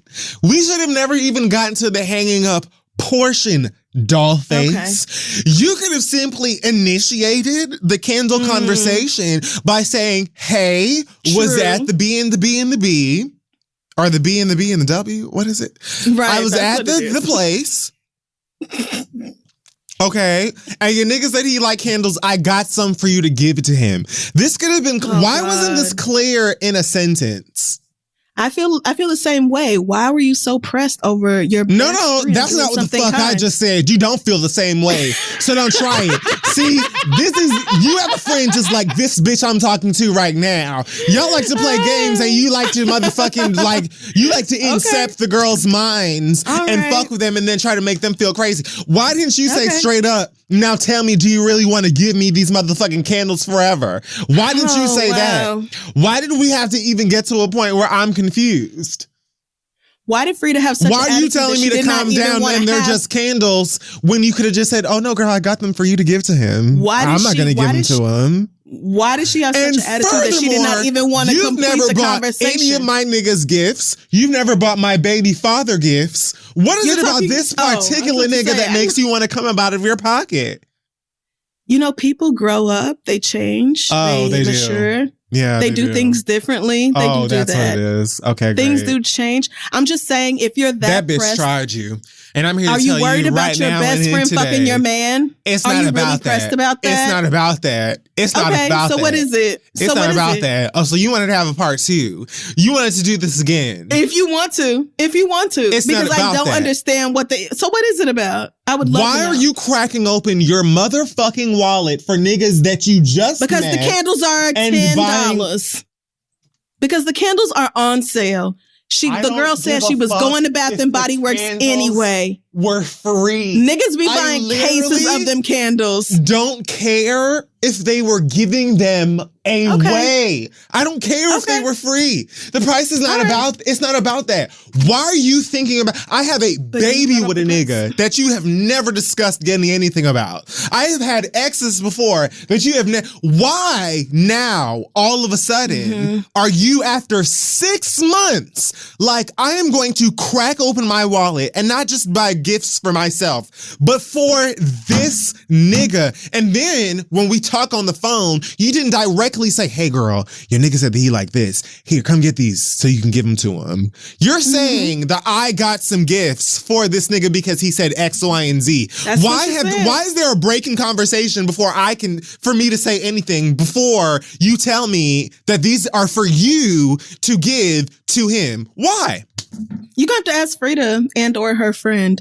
No, I don't have to ask Frida because Frida has already been gaslit, much like you like to do, into thinking that she was the problem. And I want Frida to reconsider the fact that bitch could left them motherfucking candles at Bed Bath and Beyond and Body Works or Works Body or Body Party or wherever the fuck she got them shits in the first motherfucking place. Because if there's one thing that I can guarantee you about those places is that those candles will be there and they will be on sale again in the motherfucking future, bitch. You didn't have to come out of your goddamn pocket. You wanted to, and I want to know why. Who gaslit whom? You wanted to buy that nigga gifts, and I want to know why. When have I ever in my life gaslit you? I would love after I've expressed that it was strange, I'm making you question what is real. Now after I've expressed that it's strange, clocked it and hung up on your ass, it was actually for you. I'm making you question you're right. Everybody's right with me. So I'm doing that. I'm making you question your own perceptions of reality. I'm doing that. Fucking thing. Except that's exactly what gaslighting is. That's exactly what gaslighting is. Doing. So, okay. So then I'm not gaslighting because I literally don't do that. I don't deny anybody's reality. I just said that first of all, I can say that me as a person, I would not have always purchased something for a very close friend's partner, but it is not something that I am opposed to doing now. Purchased anything for anybody's niggas. And we will date niggas for 4 years. And still be at brunch. Shall we do this? Crystal is giving, everyone come over. Fine. And Crystal can give that. Everyone that I like. Correct. If I text you, then you can come over. Right. That's right. And so then you have to look at your nigga that this bitch has known for 5 years and say, hey, I don't know what you're about to do. So yes, that is not, I'm not going to deny that. So why are you giving, it's sickening, girl. 6 months in, we're just thoughtful, honey. Everyone is trying it. And you know why? Because as you know very well, any one of my friends could do this and I would not feel a way about it. And you would not feel a way if something happened and I bought something for your nigga. You would not feel no type of way about that at all. You said yourself, you would actually question my sanity. Like, what happened to this bitch to make her a whole different type of bitch? Yes, to because that level of kindness, but you would not. But what you would not do after 6 but what months, you would not do towards what would very likely be a cisgender male, but what you would be not out do, of bounds free. It would be out of order and strange. You would not do is question me as a friend and whether you should end our relationship over a candle. You would not do that. That is because so you know it just as well as I do. You find most of the niggas that I date. Listen. I find most of the niggas that all of y'all date. All of y'all. It's not your niggas. It's everybody's I don't niggas. think that you personally, I would have any concern or trouble with. Correct. When it comes to whether A, is she going to fuck this man, or B, is she going to keep in contact with this man when I throw him away? And same with Candace. You. Sure. You would feel the same way about the best friends you have known all your life. I know these people. I don't know Frida's goddamn friend. It's a I don't know Frida's motherfucking friend. I don't know her. I don't know. But all I'm saying, and so what I'm saying is, what's the worst that could happen? They fuck. Yeah. I don't care. Honestly, I'm not even thinking about just that. If my man is willing, I know, but I feel like for most people, the threat here is that your friend is trying to move in on your man. But like, if my best friend is willing to betray me over a nigga, and if my nigga is willing to betray me over a candle, then y'all can have each other. I would rather y'all not be in my life. I'm literally not that pressed about it. And I trust my best friends. I would leave my computer and phone unlocked around my best friends and not worry about a fucking thing. Same. Not one fucking thing. Because it's about trust for me. Yeah. I literally trust you with anything. Meaning, if you buy a candle for my nigga, I'm not gonna blow up and get so mad that we can't even finish the conversation about the fucking candle because it's a candle and you're my best fucking friend. That's all I'm saying. Gaslighting, absurd. Did nobody gaslight you? At no point during this process did anybody gaslight you about anything. You want me to feel like what? I don't want you to feel anything. Feelings. Okay. Nope.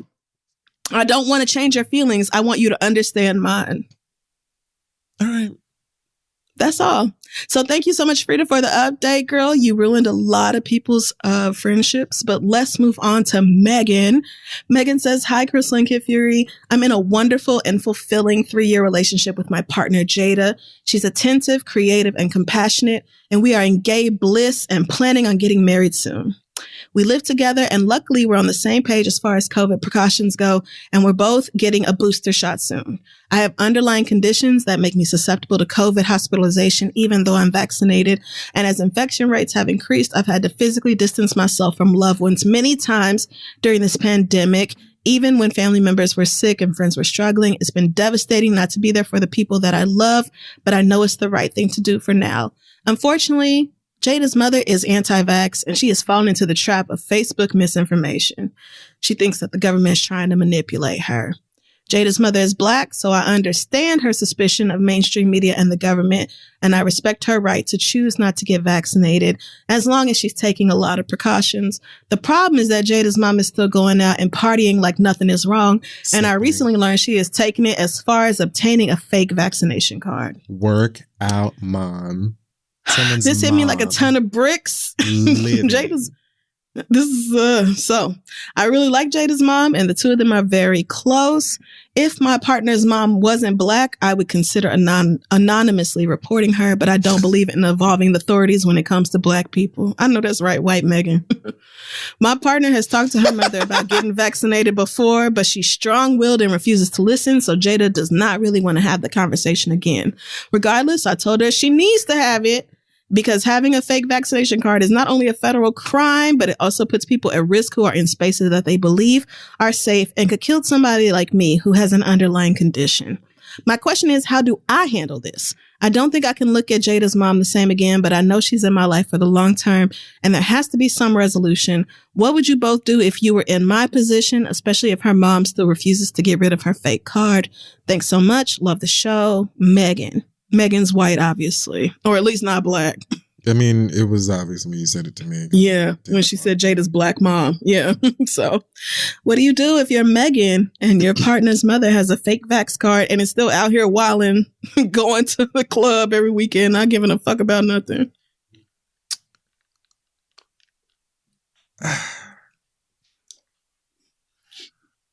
I mean, I guess I'm trying to figure out how much of this is your issue. Mm-hmm. Same. And I think where I can land pretty easily is that your health is always your issue. Yeah. I mean, I think that you're definitely within your right in locking shit down in every regard for your own health. And whosoever wants to pretend like they don't understand that. Whosoever. I love when niggas say whosoever. I love it. Whoever made up words really went off. Shout out to the Bible. But yeah, I mean, definitely in terms of locking shit down for yourself, like I personally, just within the past 2 weeks, know of too many people who have gotten COVID, and I'm just like, oh, okay, now I've gotten fully vaccinated and all. Yep. Right. I'm just like, okay, now I have to be scared again, and like, great, yay, fun, this is a blast. Yeah. So I honestly feel like at this point, it's just kind of like, you gotta do what you can for yourself. Nobody is really confused about anything out here. And I think a lot of I personally believe the majority of the people who are like, oh, the government don't truly believe that. You know, I think there's like certainly lots of people that do believe it and have the reasons, whether it's something that they read, something that they've felt, something they've experienced. And I get that, right? But I think that for many people, it's like, well, I just really love going out and, you know, drinking shots with my bitches and scheming on niggas or whatever. And like, if I have to act like there is this whole thing going on Facebook to sort of justify that, then that's what I will do. When I personally feel like at this point, can't you just be like, suck my dick, I'm going out anyway, cough, cough. Like I think you're gonna look a fool either way. Like, no, I don't know. But I think as far as she's concerned, there's no hope in turning around this woman's behavior. I personally would have zero interest in communicating with her about her actions, or anyone else with her about her actions. I mean, and so at this point, it's between myself and, did you say the partner's name? Jada. It's between myself and Jada to come to an understanding of what I'm going to do and what I'm not going to do. Yep. And then we can move, you know, from there. Because once again, her mom's behavior and decisions or whatever are not your business. And I think at this point, it just has to be about an understanding of, you know, the fact that she's going to have to keep that shit over there. And you also going to have to keep that shit over there. Right. So I think I mostly agree with this. I think her mother's decisions are your business in as much as you are expected to be part of, you know, family events, holiday events, birthdays, whatever else. I mean, maybe because they are engaged. They plan on getting married soon. They live together. So in a pandemic. Jada's actions, right. So Jada's actions do impact you. And so since you know that Jada's mother is not just with the fake vax card, but out here wilding and doing whatever she wants to and not wearing no mask and falling for Facebook lies, then I think you, Megan, should just simply decline to be in the presence of her mother. And that's something Jada's going to have to deal with because that's her mama. You have to make sure that you take care of your own health. You know, you have underlying conditions. So I think you and Jada, like Kid Fury said, need to work out, what works best for y'all as a couple. And maybe if I were you, I would not be going over to her mama's house or wherever her mama will be for Christmas. As hard as that might be to be apart from your partner if Jada chooses to go. But Jada would also have to be willing to take that risk and to come home and sequester herself in y'all's home, you know, take a rapid test as soon as she gets there and stay away from you for a few days and rapid test again. Like you have to, it's all these precautions y'all have to take if being around her mama is worth it for her. But you also can say, this is not a risk that I can take with my health being the way it is. And Jada has to respect that. Her family has to respect that. They actually probably won't even give a shit. They might not even notice that you're not there, sad to say. But your fiance, at least, does have to take that into consideration. So I think something like that is maybe your best case scenario. I agree with you not involving the authorities when it comes to Black people, especially as a white person.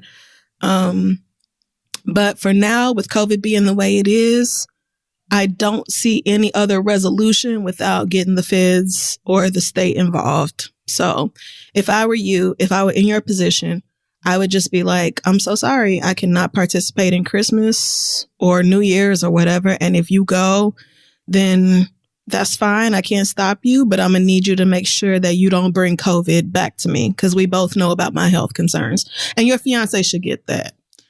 But yeah, it's a shitty position to be in. And I'm sorry that, 2.5, 3 years into this, there are still people who think that COVID don't mean nothing. I don't get that with so many people dead, but there are still people who act like it ain't shit. So yeah, not sure what else you can do, but best of luck to you figuring it out. Our next letter comes from Iman, who says, I'm a 26-year-old Black woman and I have no patience and a short fuse. A few months ago, my boyfriend and I went through a really rough patch and we broke up. During our breakup, he moved into our guest room and started making dumbass, irresponsible decisions. One of these decisions was getting a puppy. Earlier in our relationship, we discussed not getting a dog, but since he wanted to have a pet so damn bad, we compromised and got a cat because they're less maintenance. But once we broke up, he let me know that he was gonna finally get a dog. You get a cat. Once we broke up, he let me know he was going to finally get a dog because he doesn't have to value a roommate's opinion like he was a girlfriend's opinion, and he needed the emotional support from a dog. I shrugged it off because I already had a plan in motion to dip on that ass anyway, but after a few weeks, that plan fell through the cracks and I decided to tough it out in this apartment until our lease ended. Just when I was finally getting over him, this motherfucker started making grand gestures and becoming a better human being. So I eventually decided to give us another chance to handle our relationship differently. However, fast forward to today and this dog still exists and it's driving me insane. She is a super sweet dog, but our schedules are busy as ever and my boyfriend refuses to understand why the dog needs to be rehomed. He has been better about doing what he can to keep her on a schedule, but when he can't, there is constant shit and piss all over my house. Yeah. Although the relationship between us is improving, I can't even walk around my house barefoot and it is always noisy in this bitch. With my schedule of work, school, and going to clinic, I have no days off, and with the few hours I get to rest, all I want is peace and quiet and a clean house. Should I just leave the relationship for good because I love my boyfriend enough to want happiness for him because I know how much he really loves this damn dog? To me, the dog is a constant reminder that when we were broken up, he totally disregarded my opinion and my perspective. Should I keep pushing for him to get rid of a pet that could easily end up being his lifelong best friend? Because the Lord knows a dog won't leave you, but I will. Should I just remove myself from the situation? Yes. I see how much he loves her, so I feel like a shitty person for forcing his hand. What should I do? Thanks, Iman. What should Iman do? I don't care. I'm just going to be honest with you. I'm like, Merry Christmas, Happy Kwanzaa holidays, Chanukah, everything that you like. I literally, okay. My brain has snapped and I cannot take any more of y'all complaining about niggas you shouldn't be fucking anyway. I don't know good luck. What do you got for her, for Claudette? What's her name? Mildred? Her name is Iman. Amazing. So I would say, Iman, I get that your feelings about the dog are wrapped up in what your boyfriend did when he decided to get her. And I also get that you didn't sign up for this. So this dog pissing and shitting all over your house is not your responsibility. So if he is not willing to find somebody, a dog sitter or a dog walker, I'm sure there's apps or businesses that will take the dog during the day when y'all can't take care of her. The piss and shit all over the house is inexcusable and unacceptable. So if he's not willing to pay for somebody to come in and take care of the dog when he can't do it, then y'all should have a discussion about rehoming the dog. But if he really loves the dog and you even admit the dog is super sweet, you just don't like the bullshit that comes along with her, then I feel like there are ways that y'all can work around it. Sending the dog to a doggy spa or doggy daycare for the weekend, or every now and then having somebody come walk the dog on a regular basis so that when both of y'all are busy, it's not soiling your fucking home. Like, that's not unreasonable. So I think there are things y'all can do to reach a common ground. But if he's not willing to do that, then yeah, it's time to start talking about a breakup conversation. Because me as a Black woman, I'm not going to live in a house where anytime I come home to where I pay rent and lay my head, there might be a fucking turd simmering in the living room. I'm simply not going to do it. So if he's not willing to take care, I mean, a dog is a responsibility. You just don't get a dog and then be like, oh, well, it can do whatever the fuck it wants to. Yeah, you just don't do that. You take care of your fucking animals, and that includes taking care of the home that the animals live in. So he should be willing to do that. Simmering shit. Yep, correct. Because this is a life that you decided to take over responsibility for. So he needs to be completely ready to take care of that dog.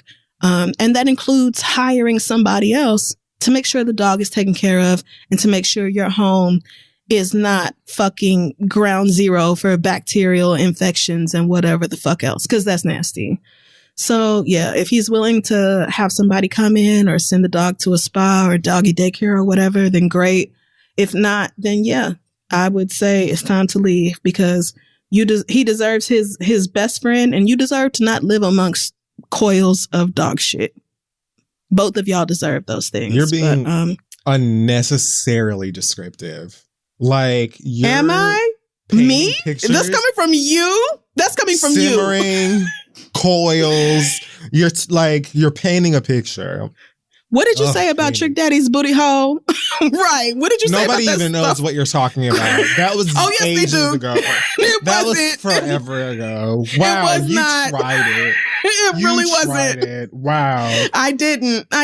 But good luck to you, Iman, as you and your boyfriend figure it out. But yeah, girl, I'm also not gonna live amongst puddles of urine. I'm not gonna do it. Here we go. Yeah. Correct. I'm not going to do it. As much of a problem. And you have a dog, so you already know. Already know. So it is what it is. He should be willing to care for that dog, same way you would any other living creature. So good luck figuring it out. That's going to wrap up the questions this week. Send yours to asktheread@gmail.com. We're going to take one more quick break and be right back. After we do Kid Fury's Sports Shorts. Yeah. Incredible. Amazing. Can't wait. Welcome back to Kid Fury Sports Shorts, girlies. Today, we're not going to take too much of your time. We're just going to go ahead and reiterate, we're in week 15, closing up of the footballings. Okay. Coming into the 16th week, just a few weeks out from playoffs, girlies. And just right around the corner from Super Bowl Louis Vuitton International, which will be taking place live and directly in Inglewood, California. California. And so we could talk about the Oakland Raiders defeating the Browns of Cleveland on Monday, 16-14. We could talk about the Minnesota Vikings defeating Chicago's Bears 17-9. What a defeat. But what I really would like to discuss is the New Orleans Saints giving one Tom Brady's his first shutout since 2000. First shutout in 15 years. New Orleans and their Saints absolutely destroying this white man, as well as Tampa Bay's Buccaneers. Girlfriend, it wasn't since 2006 when Thomas Brady played for the New England Patriots, where he was shut out by none other than Miami's Dolphins, bitch. 21-0. Girl, get into that. Get into it. And so Thomas was like, you know what, girl? Those Florida children love it, love their conservatism, love the red. We're going to go over there and play for Florida. And that's what he's been doing with Tampa until the Saints of New Orleans skeeted all over the children. That's and right. even suffering and torn ACL. Chris Godwin had an injury. Mike Evans and the children injured. Oh, yeah. They still 9-zip sat Thomas Brady the fuck down. So he has some time to think about what he's doing, still playing America's soccer and the rest of the world's soccer. I mean, America's football and the rest of the world's soccer. Thoughts, questions on the Buccaneers' devastating loss to New Orleans? Yes, actually. What did you think about that clip of Tom Brady tossing his tablet in the fourth quarter? Disgusting, immature, as well as unprofessional and unsportsmanlike. And truthfully, like, you know, something miss. And by miss, I'm talking to Brady. Get it together, diva. Okay, get it together. If it's not your time, it's not your time. Honey, you've been to 1,000,005 of these things. We're over it. We're tired. We're tired of you. We're tired of your bouffant. We're tired of everything that you stand for. Girlfriend, that's what I think. I mean, the Bucs are still going to the playoffs. I'm not sure what you mean by that. We're tired of the girl. I'm not sure what you think is going on. I know. Okay. We're tired of her and her representation. Thank you very much. And as far as I'm concerned, it may be the Bucs who are going to the playoffs because that's definitely going to be taking place, as well as other football playing children. But what you need to understand is we're sick and tired of her gumption as well as her nerve. And that is my take as a professional sports analyst and watcher, professional expert. And do you remember what he said to the Saints sideline when he threw that pick? Let me tell you something. Not only do I remember it, I wish I didn't. Vile. Unheard of. And so unspeakable. I can't repeat What was it he said? What was he said again? So disgusting. And honestly, racist that I can't repeat it. Was it? Yeah. Wow. Super anti-black. Okay. Yeah. Because he said what do you... Okay. I mean, I'm not going to disagree because it is Tom Brady, but... Correct. I mean, Moving on. that isn't quite right. But it is Tom Brady, so I'll let it go at that. But what do you think was the biggest factor in the Bucs loss that day? Because as we both know, the Saints, you know, the number of touchdowns was at what was it again? A simple 9 points. 9 touchdowns. Okay. No, a simple 9 points. How many touchdowns though? That would be 1. Okay. That would be 1.5. So what did you? That would very be wrong. more. That would be.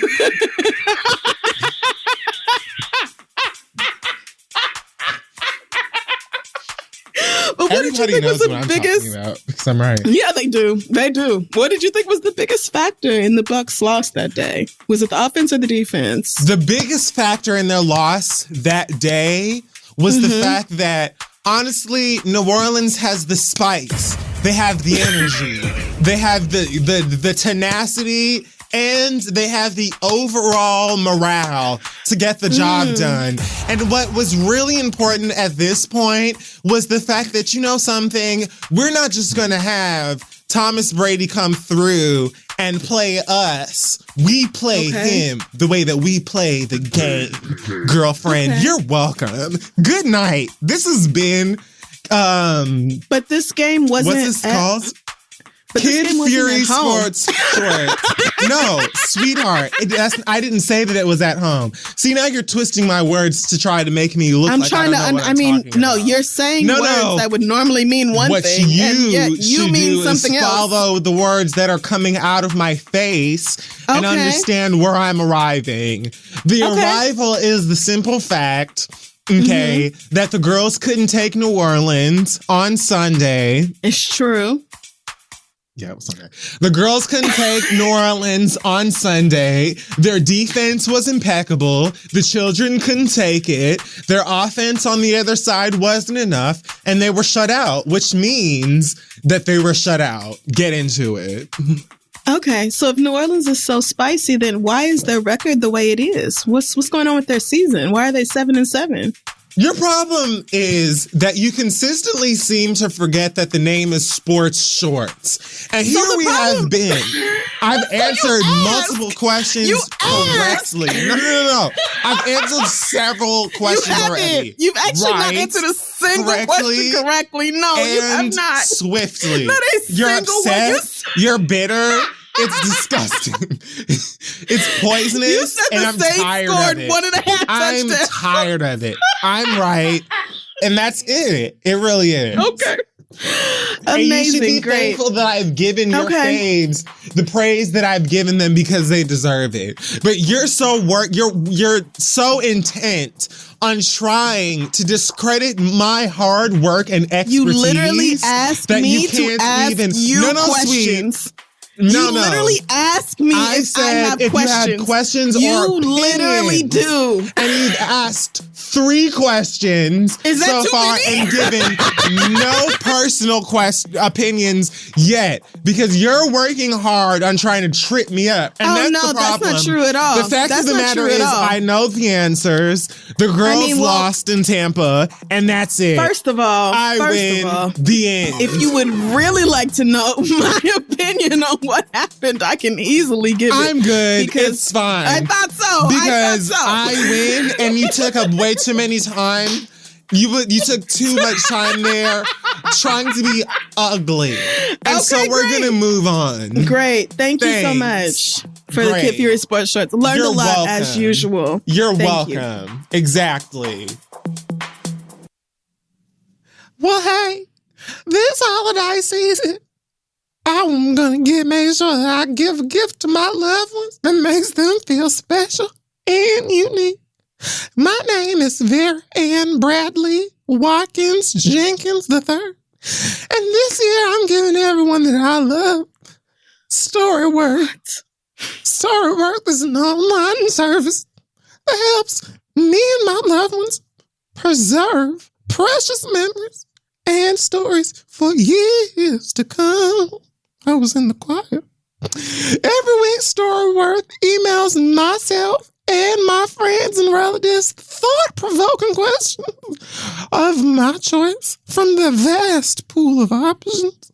And each unique prompt asks questions that you've never thought to ask, like, what's the bravest thing that you have ever done in your life? I don't know. The bravest thing I ever did in my life was have all of these grandbabies by all of these niggas in Harlem. You know, back in the 40s and 50s, it was a different time. And I made it out being the boss that I am and the realest gangster that the city's ever seen.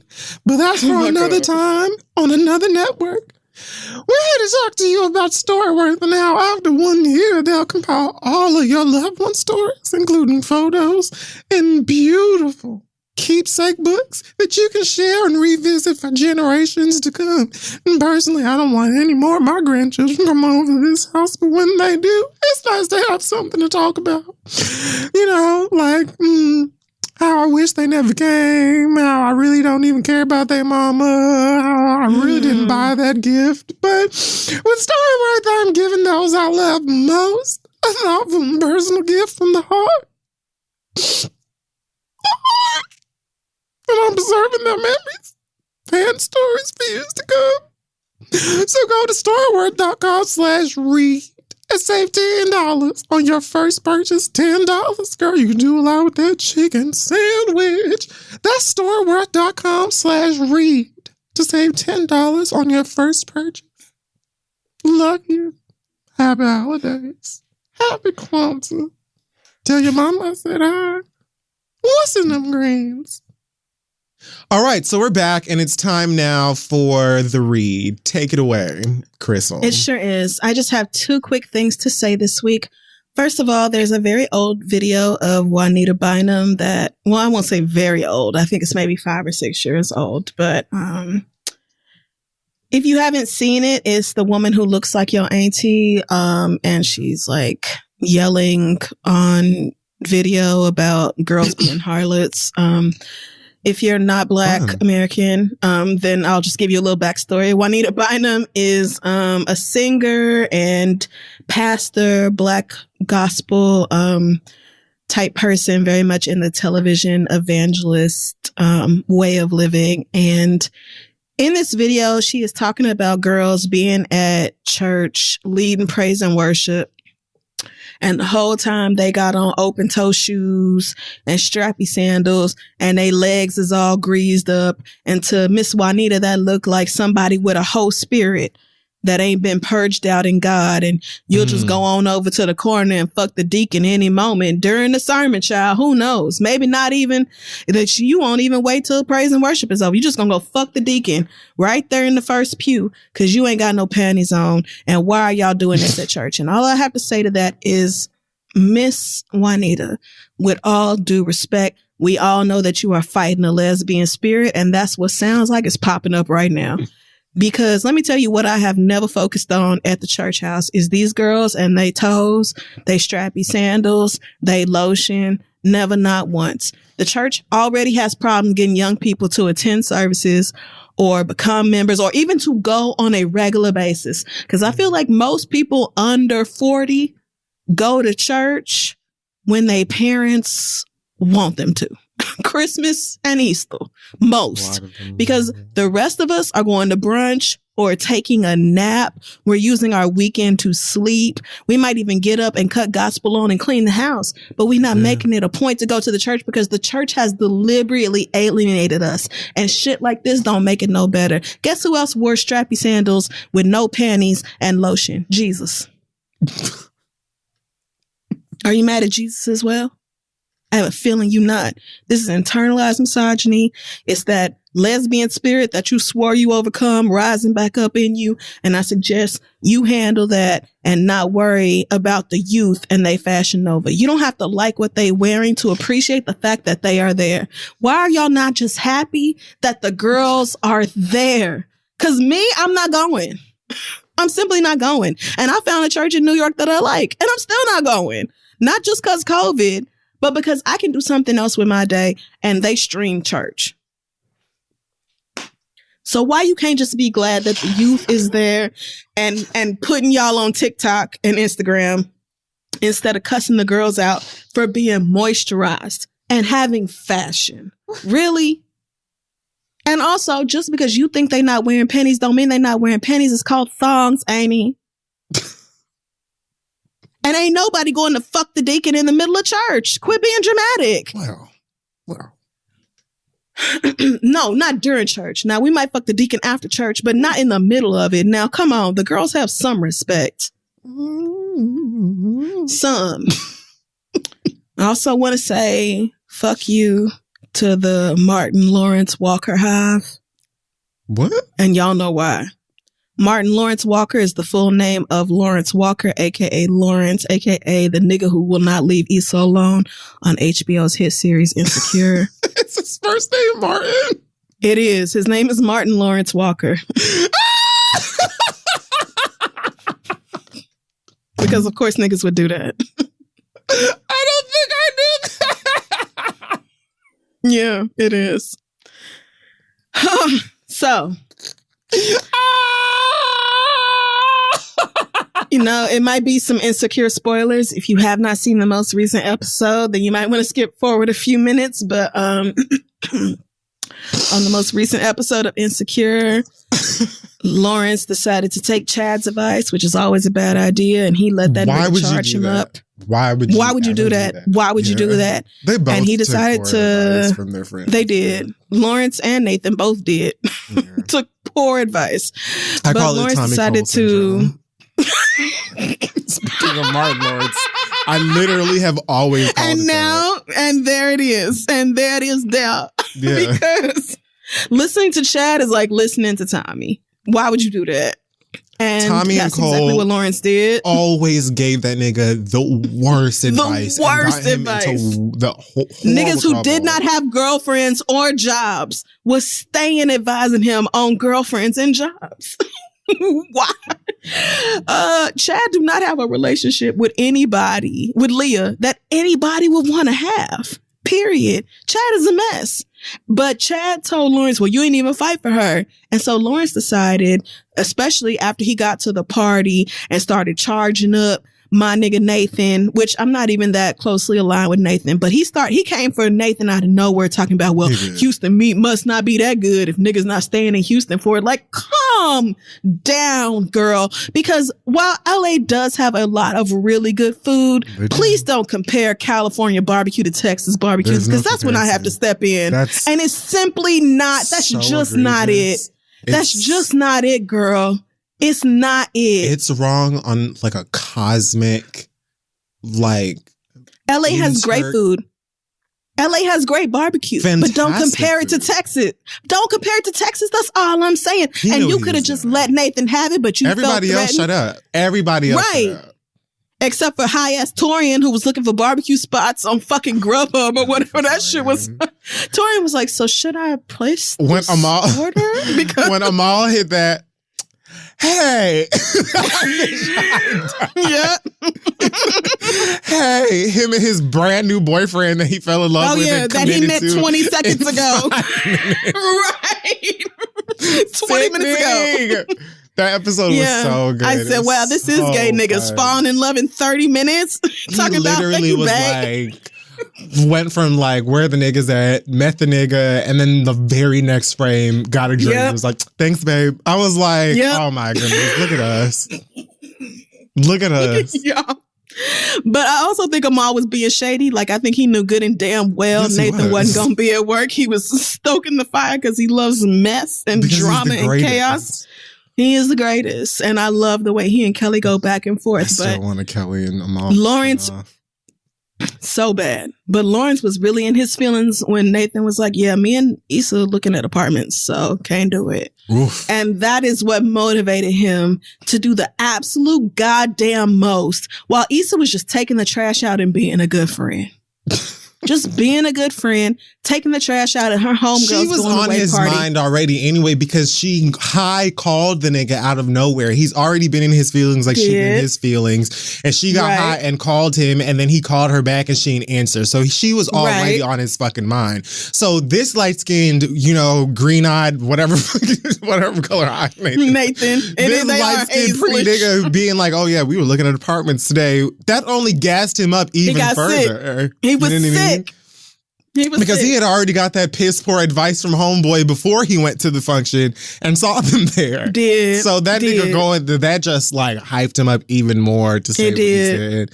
I know that you know how this is going to end. I have literally I know that she's not good. She can't end with Nathan. Like, that's never made any sense. It's cute. It's been fun. It's been, whatever. That doesn't make sense in the long run for me.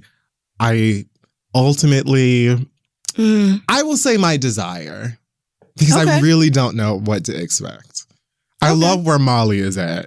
Getting high with a nigga at a function and going and just tearing up some food. Yes. Highly relatable. And I also, this season was like Molly's redemption season. Shout out to Dr. Rhonda. Yeah. Shout out to therapy. I hope y'all see what therapy did for Molly and know that it can do it for you too. Thank you. Like, I hope we're picking up on the difference in her communication and her approach to a lot of things. Exactly. Compared to earlier. Absolutely right. Yes, because Molly's ability to like communicate what's happening, be aware of what's happening, all of that is because of the work she has done with Dr. Rhonda. So please, please take heed to that. It didn't come out of nowhere. But yeah, I so also glad love. her mom didn't die. Oh my God. I thought her mom was going to die for real. I was going to lose it. Yeah. But yeah, I love where Molly's at. Obviously, I'm not going to tell y'all what happens, but I will just say focus on the real love story of the series, which is Issa and Molly, to me, and always has been. Don't worry about what niggas she going to end up with, either one of them. Worry about them as friends and their growth and their journey together, because I feel like that's the real story here. I definitely feel over time that the show to me has been, it hasn't been as in your face about like these two people should be together. No, it's kind of been like you like picked up in these people's lives, and it's just kind of been, I think, tried to be as honest about those things as possible. And so definitely. I will be honest. There is a tiny little part of me that would like to see Issa and Lawrence get back together. Just because we started with them together. They've grown. I think they really both want to be together. And so I do, as much as I want to punch Lawrence in his motherfucking face more often than not, a little part of me would be warmed in the heart if they did end up together.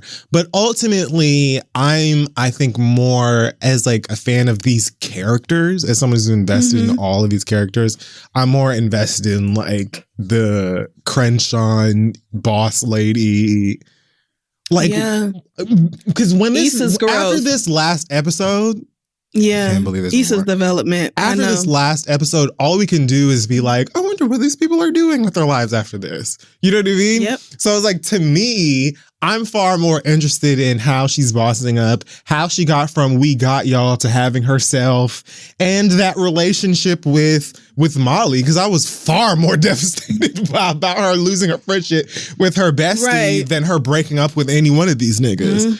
Could have been over a candle.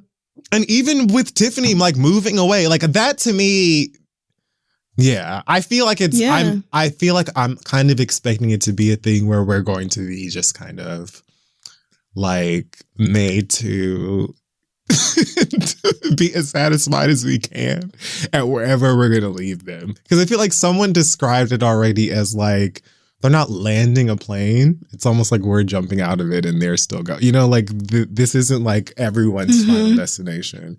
Like these people are going to have stories and lives past this, and this is where we're getting out. You know, and isn't that life? People continue to live regardless of when we exit their lives. Their story continues to go on with or without us. And so, yes, I agree with that. You're going to see these characters that we have known to love or hate or do both, really, for most of them throughout the series. We're going to see where they go. And I'll leave it right there before I violate some agreement. I hate you. All right. I mean, that's fine. So, make sure you tune in on Sunday, 10 p.m., I believe, for the Insecure finale, series finale. But yeah, that's my read for this week. I know. What's yours? I cannot believe it. It really is wild.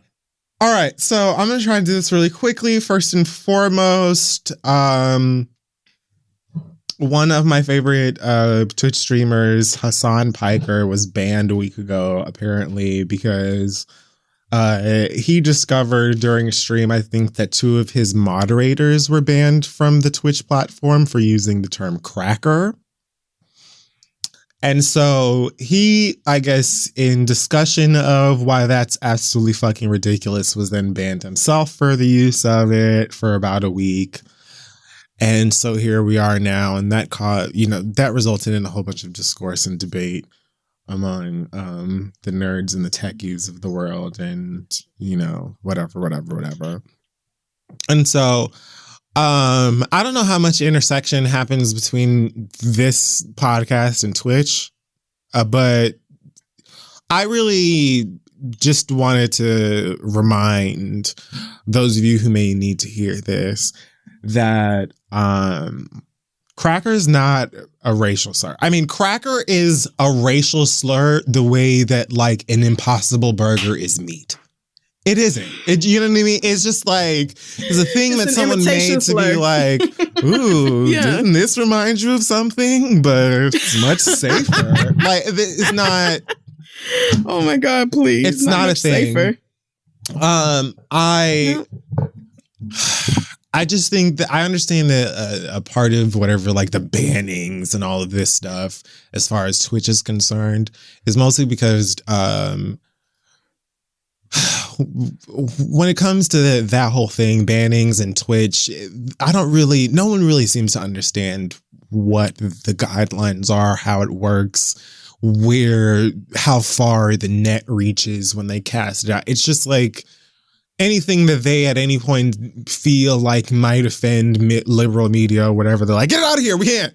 And so that's probably what that is. But ultimately, I don't know what's up with the moderators. I'm sure they're fine. I hope they're fine. Hassan himself is a white passing multimillionaire that is already, I think, streaming again. So he's fine. This isn't to shed any tears over him. I just want to, again, let y'all know that cracker is not a fucking slur. It does not harm anybody. It never has. It's never been like, no one has ever been called a cracker and then had a flaming cross be thrust into their yard. Say it. No one has Please ever been called a cracker and then been lynched or strapped to the back of a motor vehicle and then dragged to their death. Like, no one has been called a cracker and then been prevented from like advancing in corporate America or in any form of a workplace. Like, if anything, first of all, cracker in itself is a term that expresses power because it comes from the term whip cracker, which isn't even like a secret. You know what I mean? So it's like that in itself is a term, like it's literally something that was used by the enslaved to talk about the people that enslaved them. The people, it was used to describe the people in power.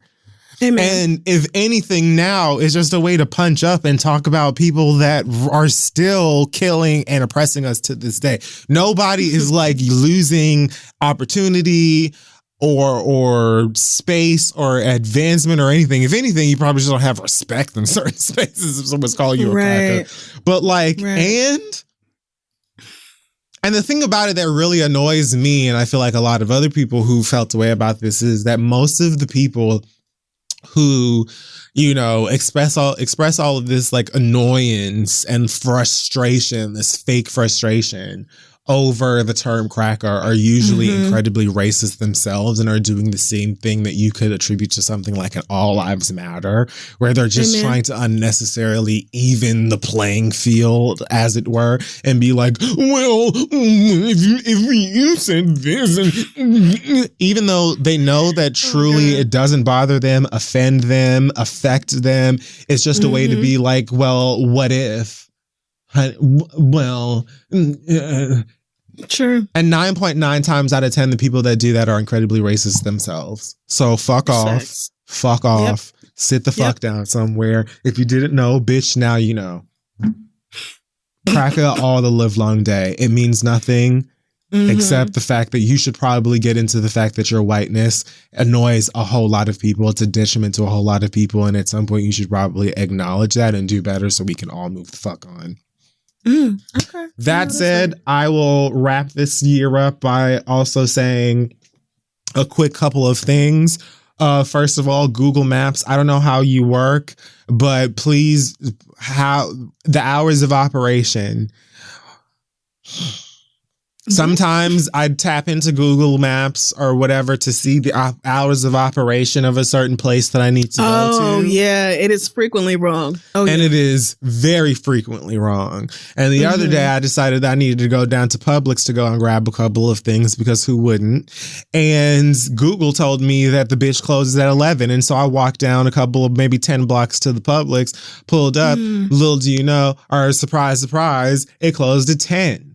All right. So fuck Google Maps for that. And furthermore, fuck the disrespectful security guard that when I walked up to the door, blocked it. And instead of saying we're closed, went tap, tap with his fucking walkie talkie at the hours of operation sign to like direct my attention to the fact that they were closed.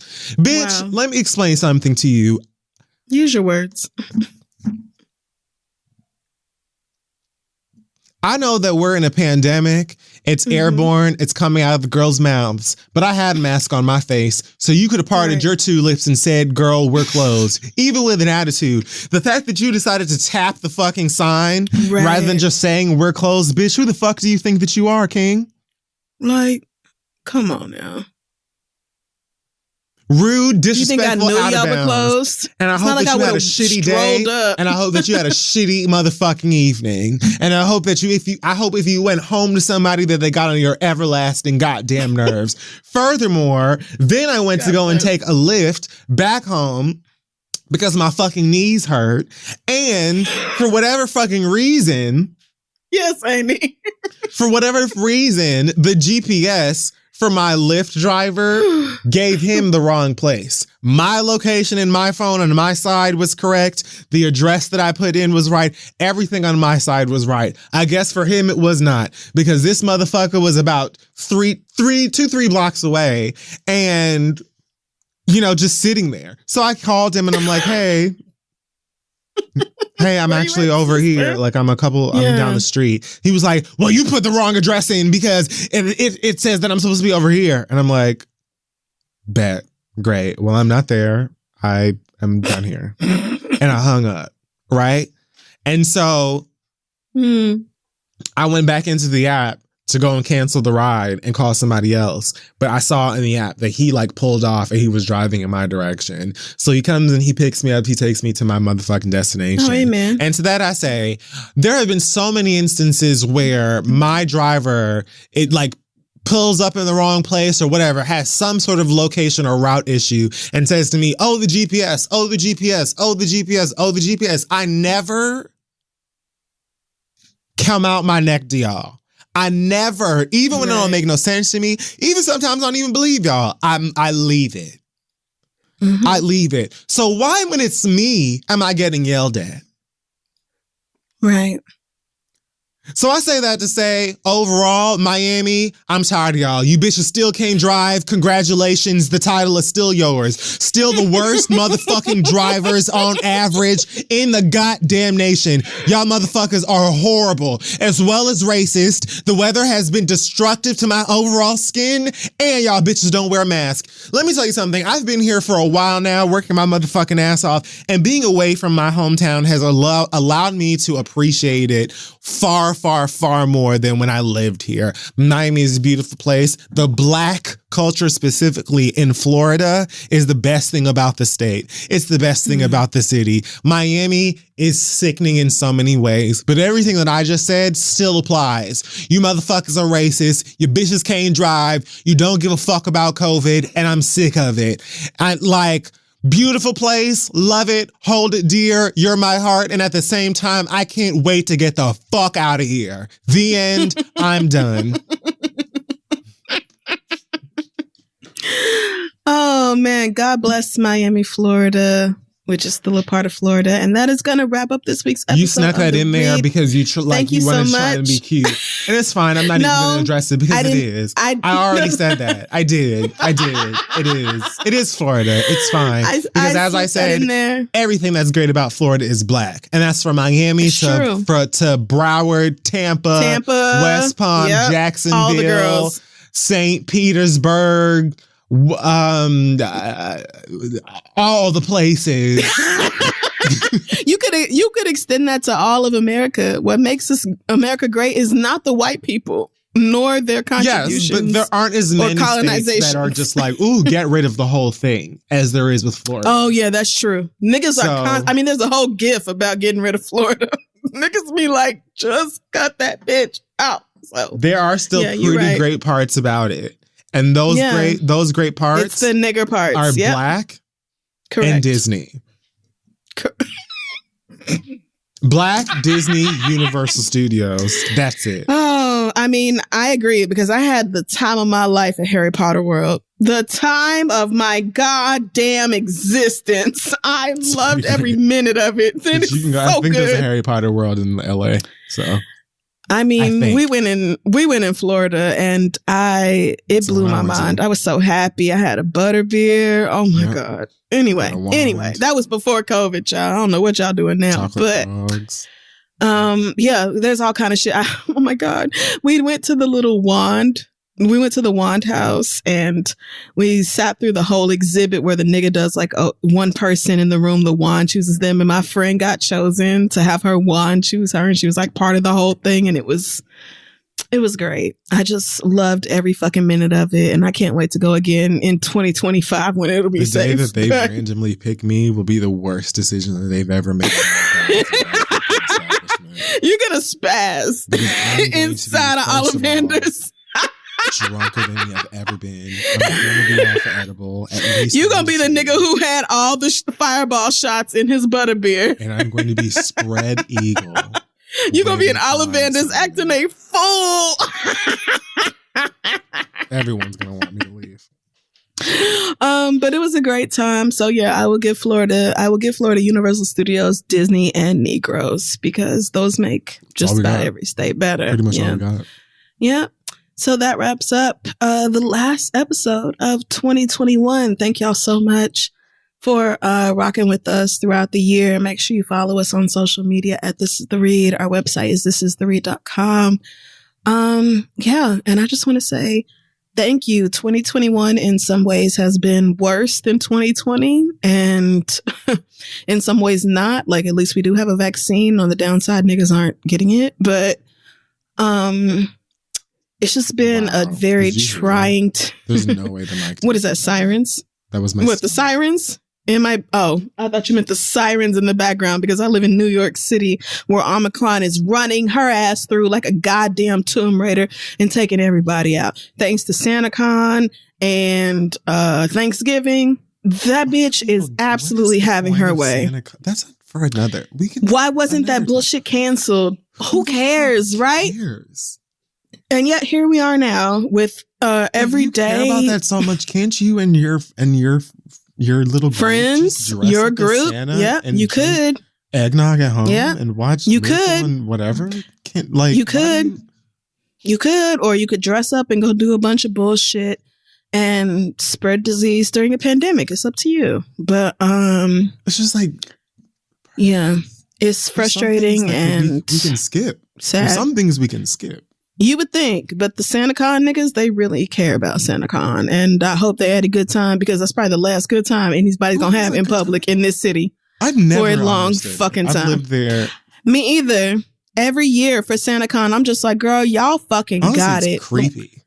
When I tell you I won't be nowhere near that, I watched one segment where Deezus and Meryl went out interviewing niggas at SantaCon, and I was like, girl, when I tell you I will never be a part of this bullshit. Anywhere near that. As long as I've lived here, I literally don't want no parts. So leave me out of it. But yeah, this has been a continuation of a very wild time. So thank you so much to everybody who has listened and supported us and been patient with us, not just this year, but since we started doing the show, we've been around for a long time and it doesn't go unappreciated. So anything else from you before we leave? I echo these for sentiments. The year. This has been a very rough year, much like the last one, but it has also come with really, really amazing opportunities and a lot of really great insight. And over the past couple of months, especially, I've been working my ass off harder than literally I ever have in my life. And I have noticed at the same time that most of you, nearly everyone that I have seen has been incredibly understanding in, just the way that we approach and when we have been late sometimes or whatever, y'all have been gracious and understanding. And that I appreciate a lot because it means a lot to, do this show and stay connected with y'all, but we are still human. And sometimes I literally want to blow my own head off. So understanding that y'all would be like, oh, it's cool, girl. That means a lot because we definitely had eras where the girls have been like, I will actually come to your house and I will kill you if you don't give me my dose of the read. So it's growth. Everyone's growing. We're all growing. Everybody, see, just like Kelly, just like old girl who bought the candle for her friend. Everybody's growing, doing new things. And I just cannot tell you how much I appreciate that y'all let us be human now, because it means next year we can talk so much. So anything else from you before we say good night and goodbye? Au revoir to les girls before we go. Spider-Man was fun, and I won't be going to the movies to find out, but I believe you. Yeah, hug someone. That's Vax. I don't know. I'm going to be tired, but I tried. All right, y'all. Take care of yourselves, and we will see y'all next year.